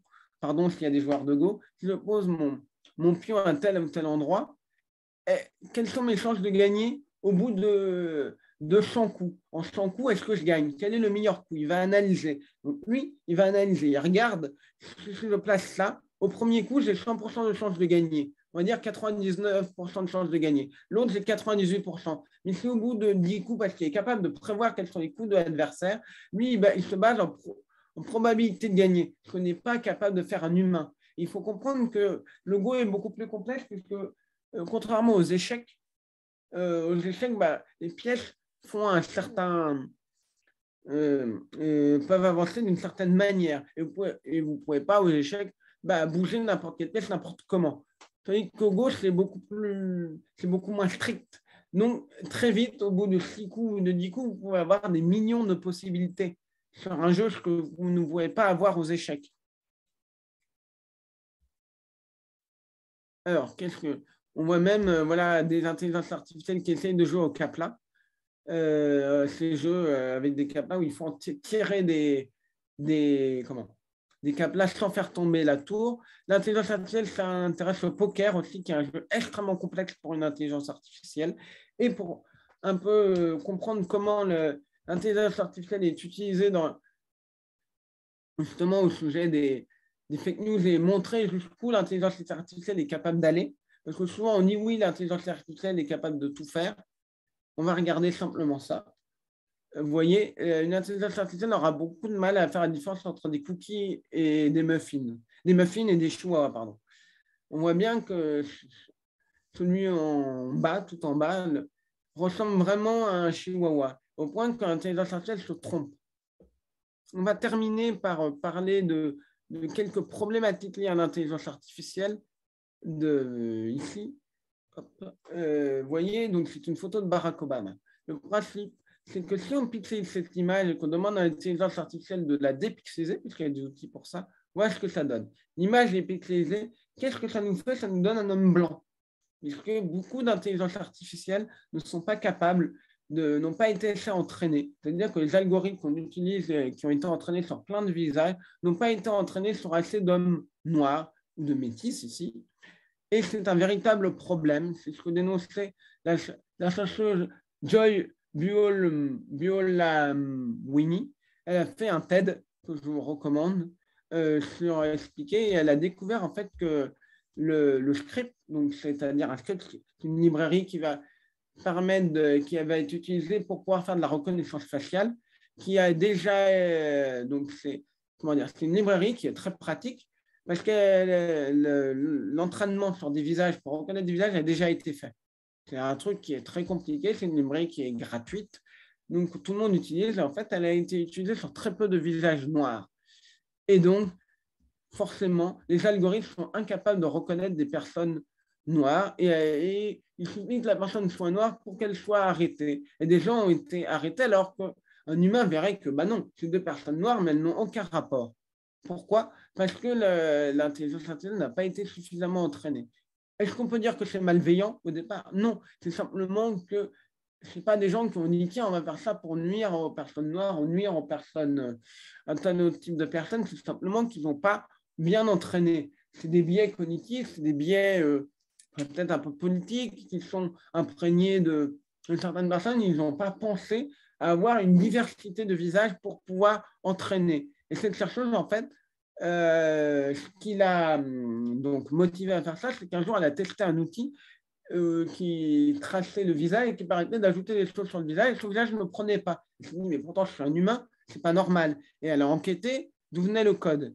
Et aussi, il faut bien comprendre une dernière chose, et on va en terminer là-dessus. C'est TAI, l'intelligence artificielle de Microsoft. Microsoft a créé sur Twitter une intelligence artificielle qui apprenait des gens.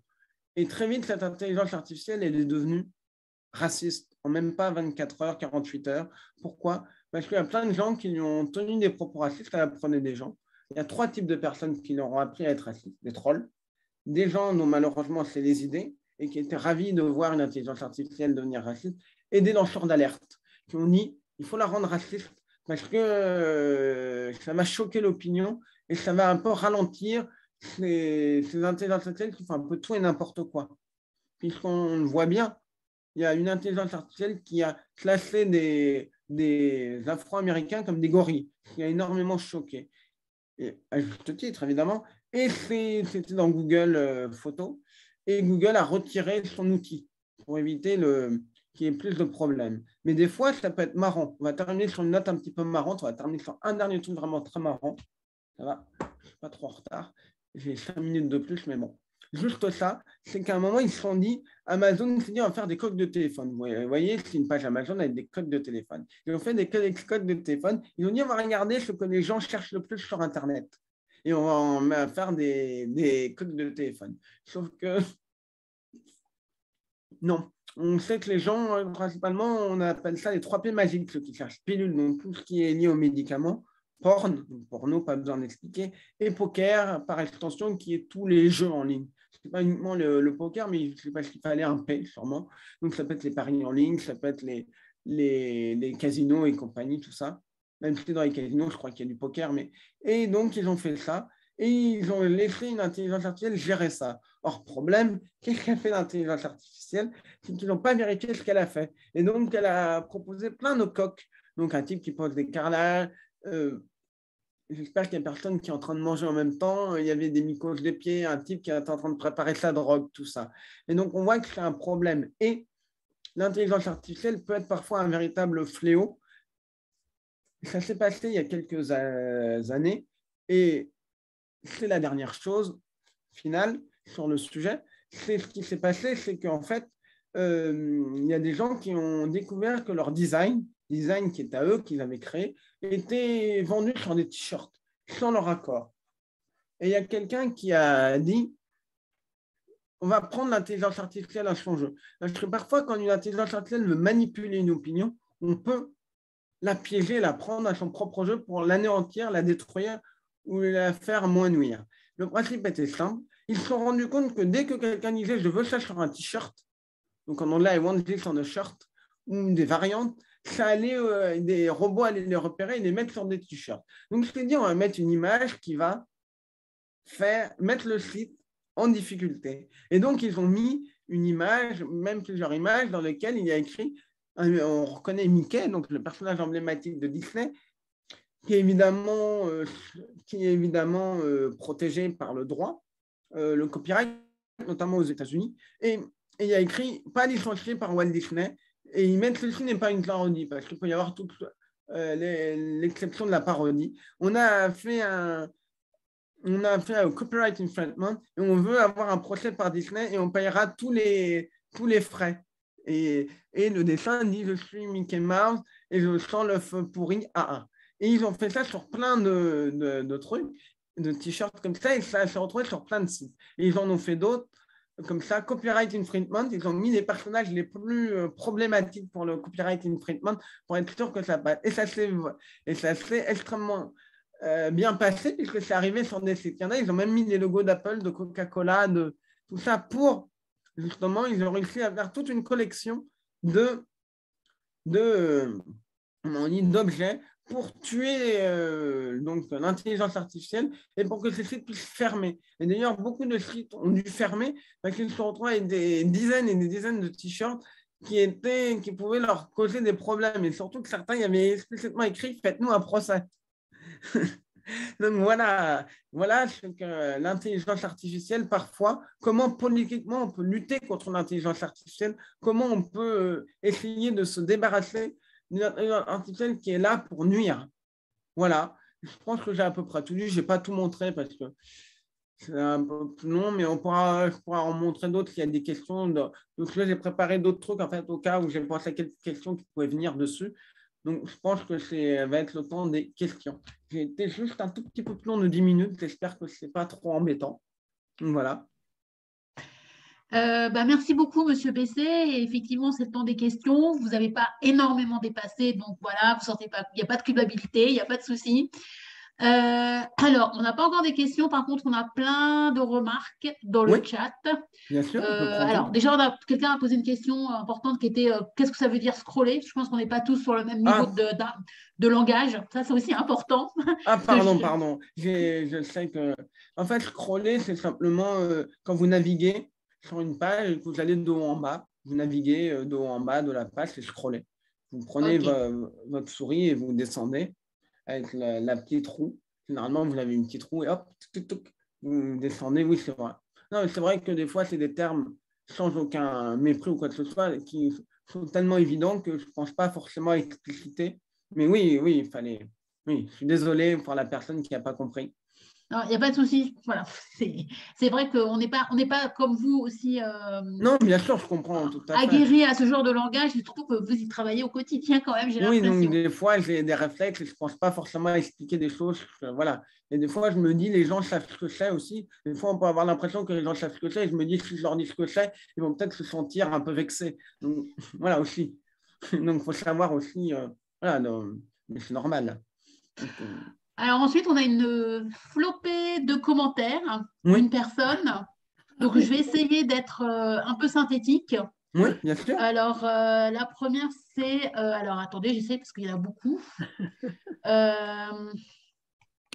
Je vais scroller pour le coup.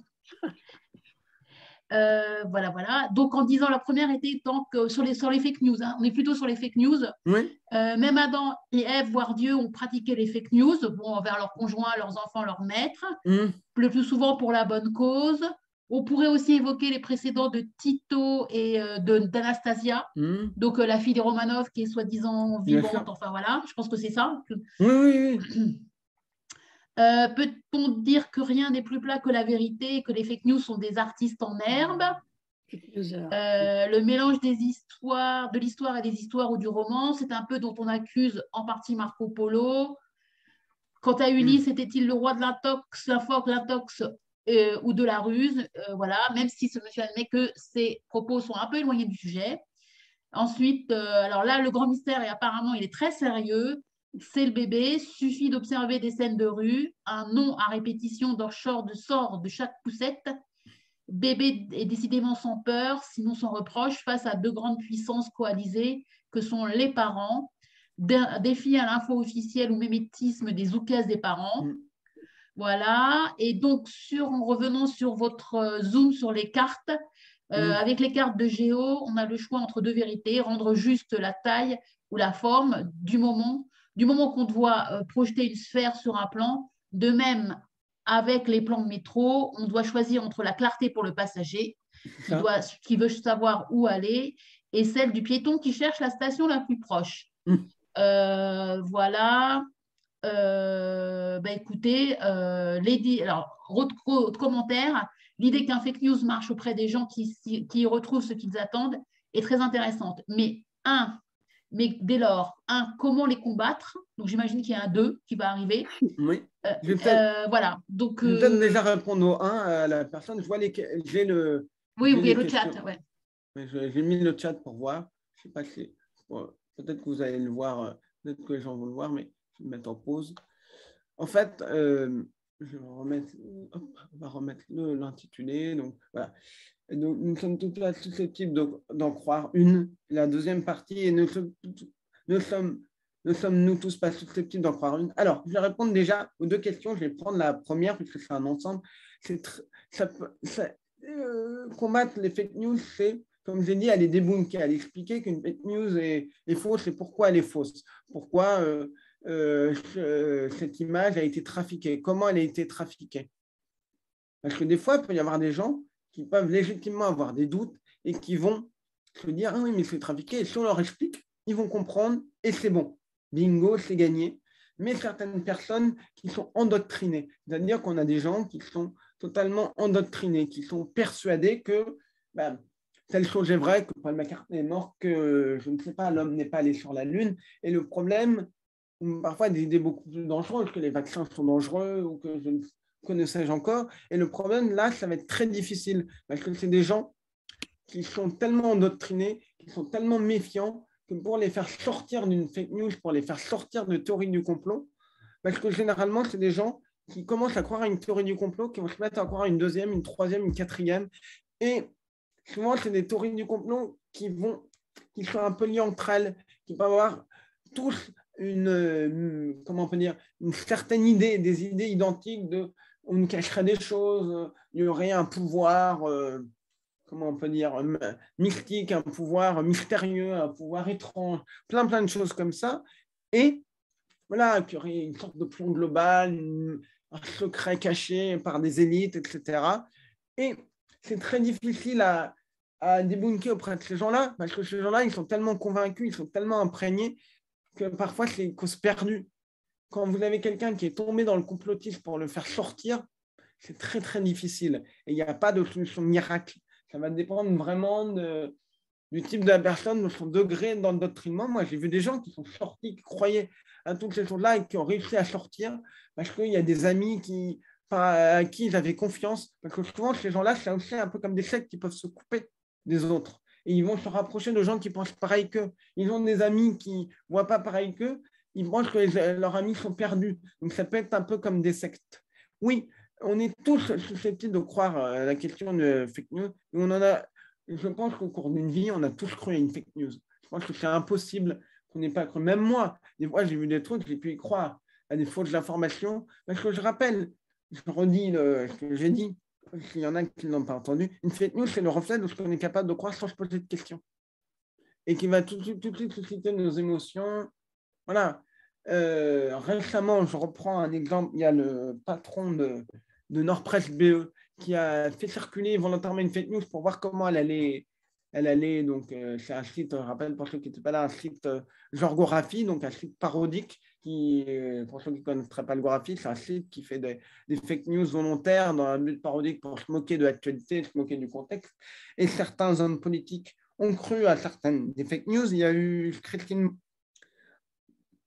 Boutin qui a cru, qui a cité une des informations. Bref, pour dire, il avait fait une information, c'était une capture d'écran Twitter trafiquée qui montrait les Républicains. Donc, le parti Les Républicains en France, je précise pas les Républicains aux États-Unis. Et puisque Valérie Pécresse, donc, qui, je rappelle, à la présidentielle, a fait moins de 5%, donc elle n'est pas remboursée, a fait un appel aux dons. Et beaucoup de gens l'ont critiqué puisqu'ils lui disent qu'elle avait beaucoup d'argent, donc ils n'ont pas voulu donner. Ils ont envoyé des chèques de 0 €, ce qui est tout à fait légal. Ils ont envoyé plein de chèques de 0 €. Ils ont fait croire qu'en fait, elle ne voulait plus ces chèques de 0 € ou de 1 centime, parce qu'il y a des gens qui envoyaient aussi 1 centime. Et l'info a pas mal pris, parce que des gens ont cru qu'ils avaient vraiment posté ce tweet, parce qu'on est toujours dans est-ce que c'est possible, notre cerveau, quand il voit quelque chose qui paraît crédible, il ne va pas forcément se poser la question de est-ce que c'est vrai ou pas. Il voit une capture d'écran qui n'a pas l'air trafiquée, puisqu'en fait là, il avait trafiqué il avait réussi à faire quelque chose de très réel avec la même typo que Twitter. Donc on voyait bien que ce n'était pas un problème il n'y avait pas un décalage entre une partie du texte et le reste. Donc c'était tout à fait crédible. Et là, le problème, c'est que beaucoup de gens se sont fait avoir. Donc oui, on peut tous, et on sera tous, un jour, on sera tous faire avoir, et même plusieurs fois dans sa vie par des fake news. Même moi qui suis vigilant, même des gens ultra vigilants, même des gens qui sont spécialisés à la radio, à la télé, des bunkers dans les fake news, tous, il y a des gens qui vont se faire avoir. Tout simplement, ça peut se faire avoir sur un court temps. C'est-à-dire qu'on voit une fausse info, on se dit « Ah, c'est marrant, ils ont fait ça ». Et 10 minutes plus tard, on revient dessus, mais on se dit « Ah oui, mais peut-être que ce n'est pas ça ». Voilà. D'autres, voilà, la parole est ouverte. Donc, qui souhaite prendre la parole, qui veut poser des questions, donner des commentaires, voilà, la parole est ouverte. Moi, je vais juste parler, hein, c'est juste pour dire que c'est très bien hein, tout ce que vous avez montré, tout ça, mais j'ai l'impression que ça prend énormément de temps. Et je pense que peu d'entre nous ont autant de temps pour aller sur les sites, débunker, comme vous dites, Malheureusement, démystifier et oui. tout ça. Et ça, c'est pour ça aussi peut-être qu'on se fait un peu, entre guillemets, avoir, parce qu'on n'a pas du tout le temps d'aller vérifier toutes les informations qui nous tombent dessus. Et c'est un flot d'informations avec Internet. Ah, mais c'est clair, même moi, je n'ai pas le temps de tout vérifier, alors que ça fait une des parties de mon métier. Je n'ai absolument pas le temps de tout vérifier. Et c'est pour ça que des fois, je peux potentiellement me faire avoir par certaines choses, parce que je ne vérifie pas les informations. Il y a des bons réflexes à avoir, qui peuvent, par exemple, regarder quelle est la source. Très rapidement, on regarde quelle est la source. On a un doute, on regarde si un journal en a parlé, mais encore là, c'est quand même, il faut aller regarder, il faut aller taper, il faut vouloir, parce qu'on n'a pas forcément le temps, parce qu'on n'a pas forcément l'envie, parce qu'on est pressé. Et c'est assez problématique, parce qu'on a un tel flot d'informations, on est tellement submergé. Si on regardait en une journée le nombre d'informations qu'on voit, moi, je passe beaucoup de temps sur Internet parce que c'est mon métier, mais si quelqu'un qui va passer 2 heures sur Internet et que, on va dire 2 heures dans lesquelles il voit des infos. Des infos, ça ne peut être pas forcément de l'actualité, ça peut être sur un blog qui explique, je ne sais pas, qui parle d'un tableau ou d'un truc. Et bon, dans toutes ces infos-là, voilà, on ne va pas forcément aller vérifier, on ne va pas forcément aller comment dire, parce qu'on peut être en confiance. C'est aussi le concept de parfois on est mis en confiance. On voit quelqu'un qui a l'air comment je veux dire, qui a l'air d'avoir une vraie info ou quelque chose mais on peut se faire avoir par ça. Je regardais, j'étais en train de réfléchir en même temps parce que je vois une question. Oui, est-ce qu'il a... Vas-y, allez-y. Pardon. Est-ce qu'il y a des médias qui échappent plus que d'autres aux fake news? Tous les médias peuvent se faire avoir par des fake news. Récemment, il y a eu les vérificateurs Il y a un bateau récemment, c'est dans la guerre en Ukraine, il y a un bateau qui est russe, dont vous avez peut-être entendu parler, qui a coulé. Et des gens se sont fait, des journalistes se sont fait avoir, et je crois que France 2 s'est fait avoir par une imprécision. Il s'avère qu'il y avait une photo qui a été trafiquée qui montrait soi-disant le bateau en train de couler, qui était une photo qui avait l'air d'être une photo prise par un sous-marin, donc avec un périscope, et qui était toute verte, vous avez peut-être déjà vu des images de guerre où c'est très verdâtre. Et en fait, c'était une photo qui avait été venait de Tanzanie, qui était en noir et blanc, et quelqu'un l'avait rendue verdâtre pour illustrer le propos. Et en fait, les vérificateurs l'avaient pris pour vrai parce qu'il y avait une erreur ils s'étaient trompés sur quelque chose. Voilà. Et c'était très complexe. Et ils se sont fait avoir, ils l'ont reconnu. On a mal interprété, ils se sont excusés. Et auprès de leur public, ils se sont excusés. Et des débunkers leur ont dit non, en fait, ça a été beaucoup plus compliqué à retrouver l'image que prévu. Et ils ont montré tout le processus qui était assez complexe parce qu'ils ont pris l'image, ils l'ont mis en noir et blanc dans des outils de recherche. Et finalement, ils ont pu retrouver une image qui était très similaire. Ça venait d'une vidéo qui était en noir et blanc. C'était en fait quelques images avant. Vous savez, pour rien, un film, c'est 24 ou 16, ça dépend d'images par seconde. Et c'était quelques secondes avant. Et c'est comme ça qu'ils ont pu retrouver. Alors, l'autre commentaire qui est les citations sont souvent attribuées à la fausse personne qui elle-même cite un auteur. Voilà. Oui, c'est exactement ça. C'est souvent le problème des citations. Et j'avais fait sur Twitter, où je fais pas mal de prévention sur les enjeux de la tech et du web, j'ai fait un ensemble de tweets, donc un ensemble de petits courts textes, où j'expliquais dedans comment retrouver une citation, l'origine d'une citation, pour s'assurer. Parce que ce n'est pas parce que vous allez sur des sites de citation que la citation vient vraiment de tel ou tel auteur. C'est ça qui est important.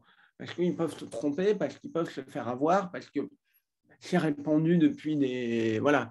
C'est comme quand c'est comme quand de la généalogie.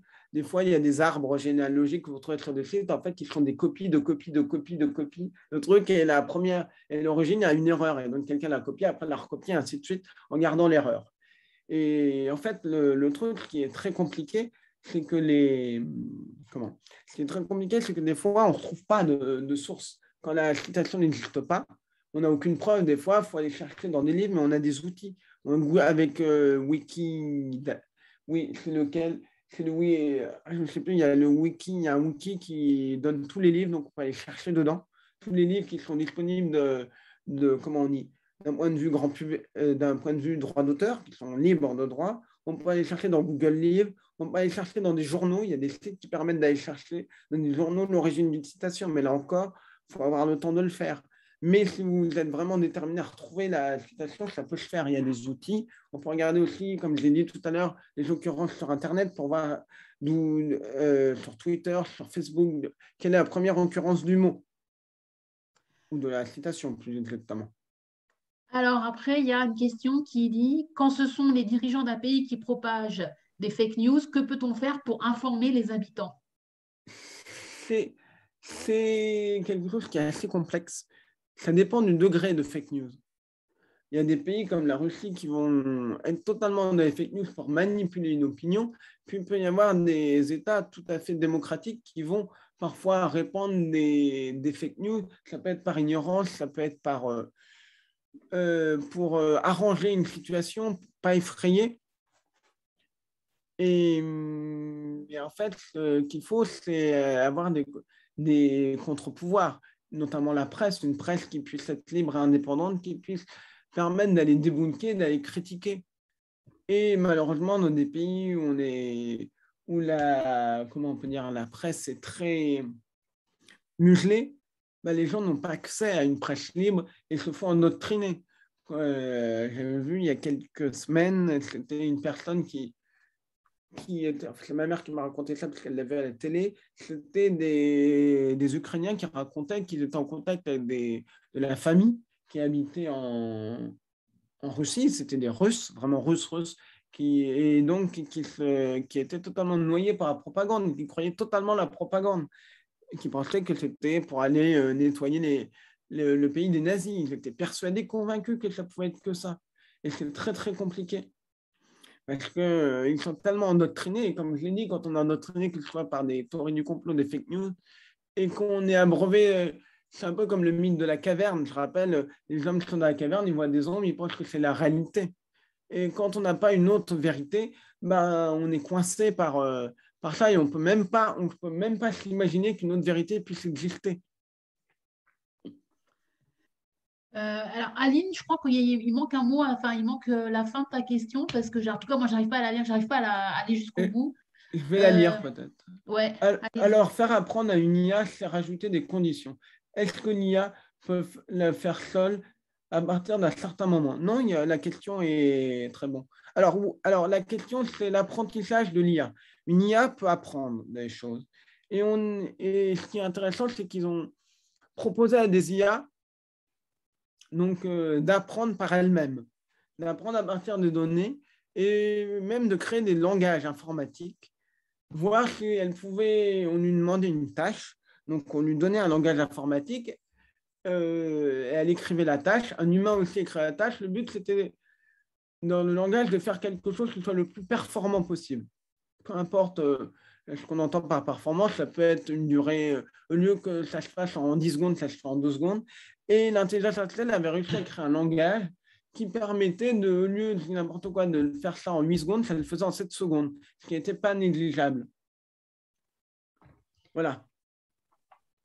Ensuite, la question de Muriel qui dit, en matière politique, le rôle des réseaux sociaux peut-il devenir positif en luttant contre les fake news des États? Oui, bien sûr. Moi, souvent, je vois des gens qui disent les réseaux sociaux, c'est fantastique, ou des gens qui disent les réseaux sociaux, c'est une poubelle infâme. Moi, je réponds, les réseaux sociaux, c'est comme la télévision. À la télévision, vous avez aussi bien des programmes fantastiques qui vont vous apprendre énormément de choses, et vous pouvez avoir des émissions qui sont totalement stupides, idiotes, qui sont dégradantes pour les personnes qui assistent, humiliation, tout ça. Bon. Et pourtant, tout ça, ça fait la télé. Donc, il n'y a pas de bon et de mauvais. Il n'y a pas que du bon, il n'y a pas que du mauvais. C'est un mélange de ça. Donc oui, quand des citoyens s'organisent, quand des citoyens, comment on peut dire, s'organisent, décident de coordonner une action, on peut avoir des choses extrêmement positives, comme on peut avoir aussi des choses extrêmement négatives. L'autre remarque, c'est il y a peu à France Culture, Giuliano da Lampoli a tenu des propos musclés sur le sujet, disant que les fake news populistes sont souvent plus vrais, avec des guillemets, au sens du vécu, que les chiffres précis des gens sérieux. C'est un peu le dilemme entre dire des choses vraies et parler vrai, sans mentionner le dire, ces cas de vérité. C'est une remarque très intéressante parce que j'ai remarqué qu'il y a beaucoup de gens qui répondent volontairement des fake news, qui savent que la fake news est vraie, que lorsqu'on leur demande, lorsqu'on leur dit non mais c'est une fake news et qu'ils disent oui je le sais, alors on dit bah, pourquoi tu partages ça, ils répondent parce que ça pourrait être vrai. C'est ça qui est assez un peu glaçant, c'est que c'est des gens qui soit voient et se rendent compte que c'est une fake news, soit qui savent pertinemment au départ que c'est une fake news, soit qui se rendent compte plus tard que c'est une fake news, mais qui ne vont pas supprimer, soit dans un cas parce qu'ils disent que ça aurait pu être vrai, parce que ça conforte leur idéologie, qui peut être totalement faussée, parce que la fake news qui répond ne pourrait jamais se passer, mais pour eux, c'est quelque chose de vrai. Et en fait, le but, pour eux, c'est soit c'est pour conforter leurs idées, se rassurer, ou soit c'est dans un but qu'il y ait plein d'autres personnes qui se fassent savoir et dire ça pourrait être vrai, c'est une manière de se défausser. De dire non, il faut alerter parce que ça pourrait être vrai, ça peut arriver. Et ils savent pertinemment que des gens vont prendre ça au premier degré. Et c'est leur but, parce que ça peut être de la manipulation. Et c'est de la manipulation. Et ce qui est intéressant, c'est que ces théories-là, ces fake news-là qu'ils utilisent, vont dans le sens, rassurent les gens qui sont, voilà, qui ont certaines croyances. Quand on parle de croyance, évidemment, on ne parle pas de religion, on parle de croire en certaines théories du complot, croire en certaines choses, et inconsciemment, ça les conforte, comme ce que je disais tout à l'heure, quand les QAnon reçoivent une fake news disant que le pape va être arrêté, plutôt, et 80 charges, pour eux, c'est enfin. Ça va dans la suite logique des propos, et c'est quelque chose qu'ils espéraient plus peut-être, qu'ils croyaient plus, qu'ils disaient non, le pape ne sera jamais arrêté, parce que pour eux, c'était un des ordinateurs de ce complot pédosatanisme en genre de bébé. Alors, je vais le dire parce qu'on comme on enregistre pour que les gens aussi pourraient écouter aussi. Donc, doit-on douter de tout? Par exemple, sur l'Ukraine, comment faire la part des choses? Et vous, comment faites-vous? Alors, deux choses. Faut être prudent surtout, pas forcément douter de tout, mais être prudent surtout. Même les journalistes, de manière générale, qui traitent l'Ukraine, moi je regarde un peu, mais je n'ai pas fait beaucoup de débunkages, j'en ai fait quasiment aucun même. J'en ai fait qu'un débunkage, mais ce n'était pas lié directement aux images de l'Ukraine, c'était une fausse image sur Notre-Dame de Paris où ils avaient mis soi-disant le blason de l'Ukraine et en fait ils l'avaient rajouté sur une photo où on voyait une projection, vous savez, des sons images, c'est choses où on projette des choses sur des monuments et c'était bleu, donc comme le drapeau de l'Ukraine est bleu et que le code de l'Ukraine, le blason de l'Ukraine, c'est une sorte de lettre stylisée en jaune, il a été rajouté. J'ai débunké ça, qui avait été repartagé. Bon. Mais pour revenir à autre truc, c'est qu'en fait, les journalistes, dès qu'ils ont une image, d'où qu'elle vienne, y compris si elle vient de l'armée ukrainienne, y compris si elle vient de Zelensky, ils vérifient tout.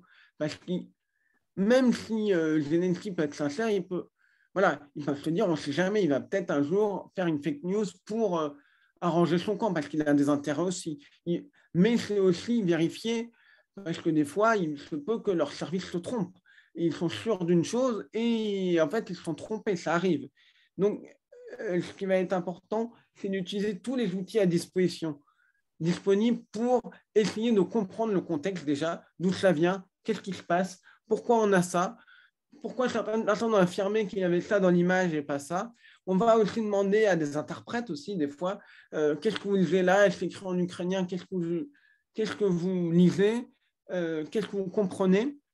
Et moi, comment je fais de manière plus générale, pas forcément...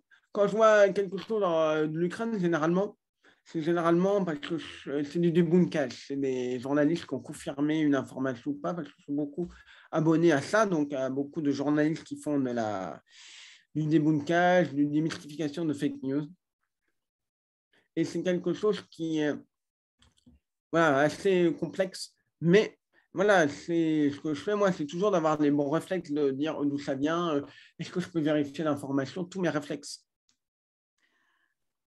L'autre question, c'est comment lutter contre les deepfakes. Alors, est-ce qu'on peut faire une différence entre fake news et deepfake? Alors, je vais déjà expliquer ce que c'est, peut-être un deepfake, parce que tout le monde ne sait pas forcément ce que c'est. Tout à fait. Ce que je pensais faire, parce que le terme n'est pas très approprié, n'est pas très forcément connu, c'est en gros, vous avez peut-être déjà vu des vidéos dans lesquelles on voit Barack Obama dire tout et n'importe quoi. En fait, c'est des fausses vidéos dans lesquelles on va donner une illusion que c'est une vraie personne qui parle, y compris Obama, Mark Zuckerberg, ça peut être n'importe qui. Et le principe, c'est de faire croire que c'est cette personne qui parle et qui a tenu ses propos.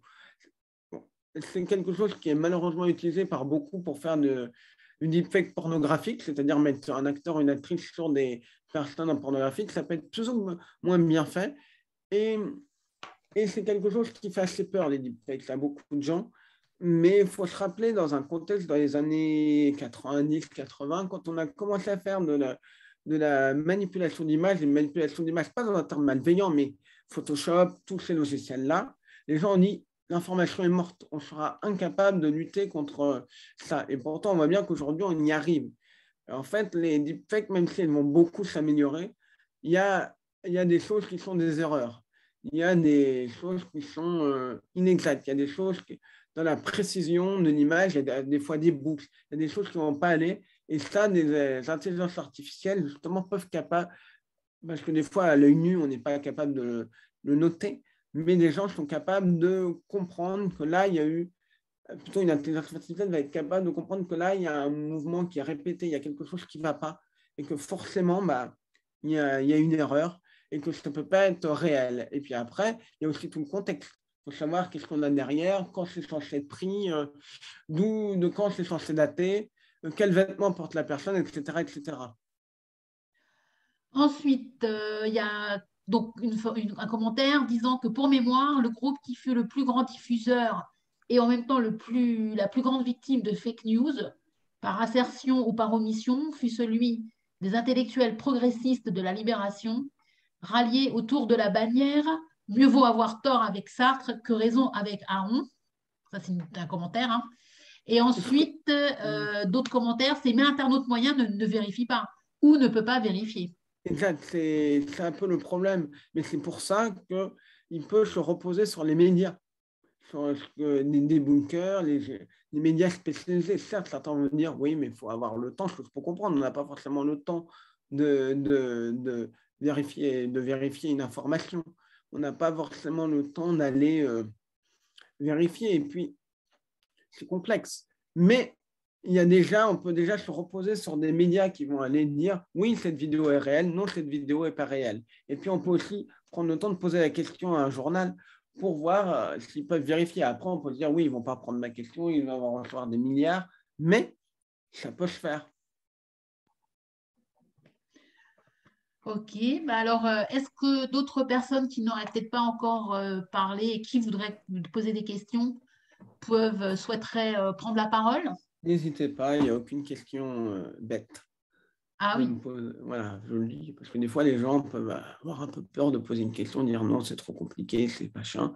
Si je n'ai pas la réponse, je n'aurai pas la réponse.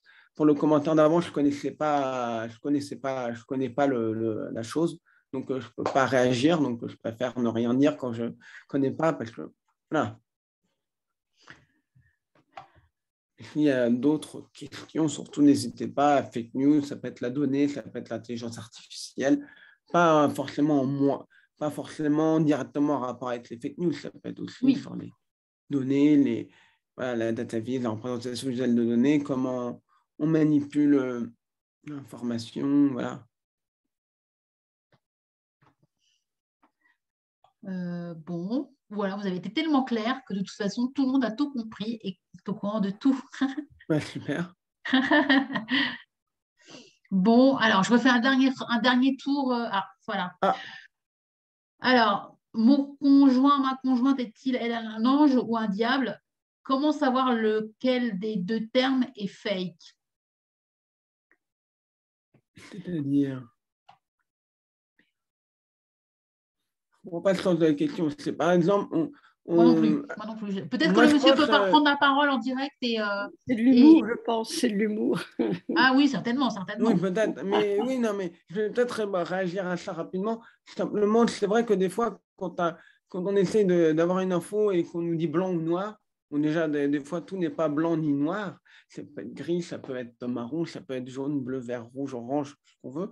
Mais ce que je veux dire par là, c'est que il faut des fois nuancer des propos, parce qu'il y a certaines images qui peuvent être vraies, mais qui ont été totalement sorties de leur contexte, qui ont pu être, ce qu'on appelle croppées, donc c'est-à-dire qu'on a coupé dedans pour cacher une partie de l'image et que vous ne voyez pas qu'en fait il y a tel ou tel individu. Voilà, c'est plein de choses comme ça qui peuvent être aussi modifiées. Alors, je pense que la question ne s'adresse pas à vous, mais à Monsieur Boris Engelson sur sa précédente affirmation sur les intellectuels. La question, Ok. c'est quelle est la source de la citation? Ah, ok. Parce que Engelson qui avait mis cette phrase, peut-être pouvez-vous nous dire quelle est votre source?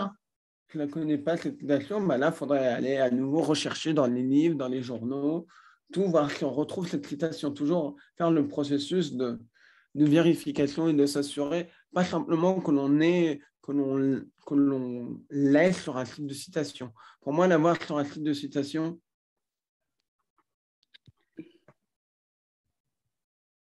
Je n'ai pas oui moi-même. La première occurrence était en somme devenue un adage pendant une ou deux générations. Ok. Alors, parmi les chercheurs de fake news, il y a un arrêt sur image ou ceux de France Info. Parfois, ils ne sont pas d'accord. Comment on fait? c'est comme, c'est très compliqué. Des fois, oui, c'est vrai que certains ne sont pas d'accord parce que c'est très complexe. Et là encore, ma réponse va peut-être être un peu. J'ai deux réponses à apporter. La première, c'est une réponse un peu bateau. C'est à soi de se faire un propre avis de ce qu'ont expliqué les gens, de dire ah oui, c'est plutôt ça, c'est plutôt eux qui ont l'air d'avoir raison parce qu'ils expliquent ça. Mais la deuxième, qui est peut-être la réponse la plus. Non, j'ai envie de dire, la moins facile, c'est d'aller vérifier par soi-même. Voilà. C'est ça que j'ai envie de dire. Même si je le sais, c'est complexe, on n'a pas forcément le temps, et peut-être même que la question, même un débunkeur comme moi, des fois, sur certains trucs, je n'ai pas les compétences pour aller vérifier des images, je n'ai pas accès à certains trucs que peuvent avoir accès à certains journalistes. Voilà. Allez, dernier tour de piste. Qui souhaite prendre la parole pour questions, Allez-y, n'ayez commentaires? pas peur. Voilà, C'est exactement. gratuit. Il n'y a pas de jugement, donc n'ayez pas peur, effectivement. Bon, je crois qu'il n'y a plus personne. Voilà. Merci. Bon, écoutez, je pense qu'on a fait le tour, en tout cas pour aujourd'hui. Parce que c'est un sujet vaste, à mon avis, qui mérite d'être creusé.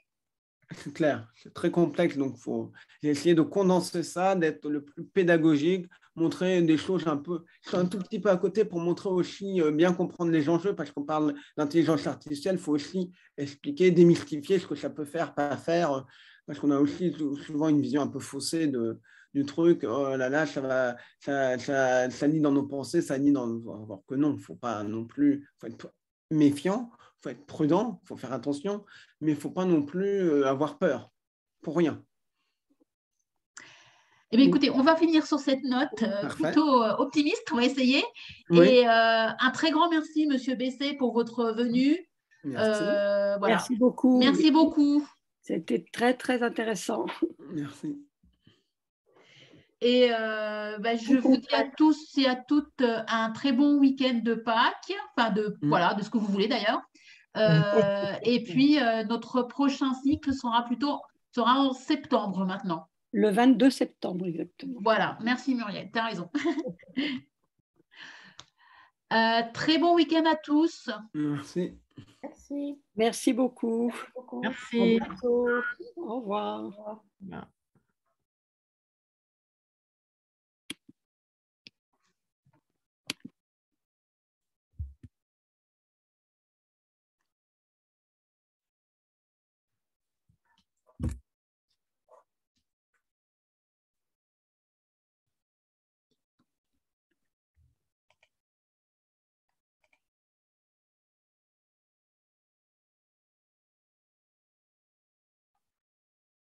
Ok.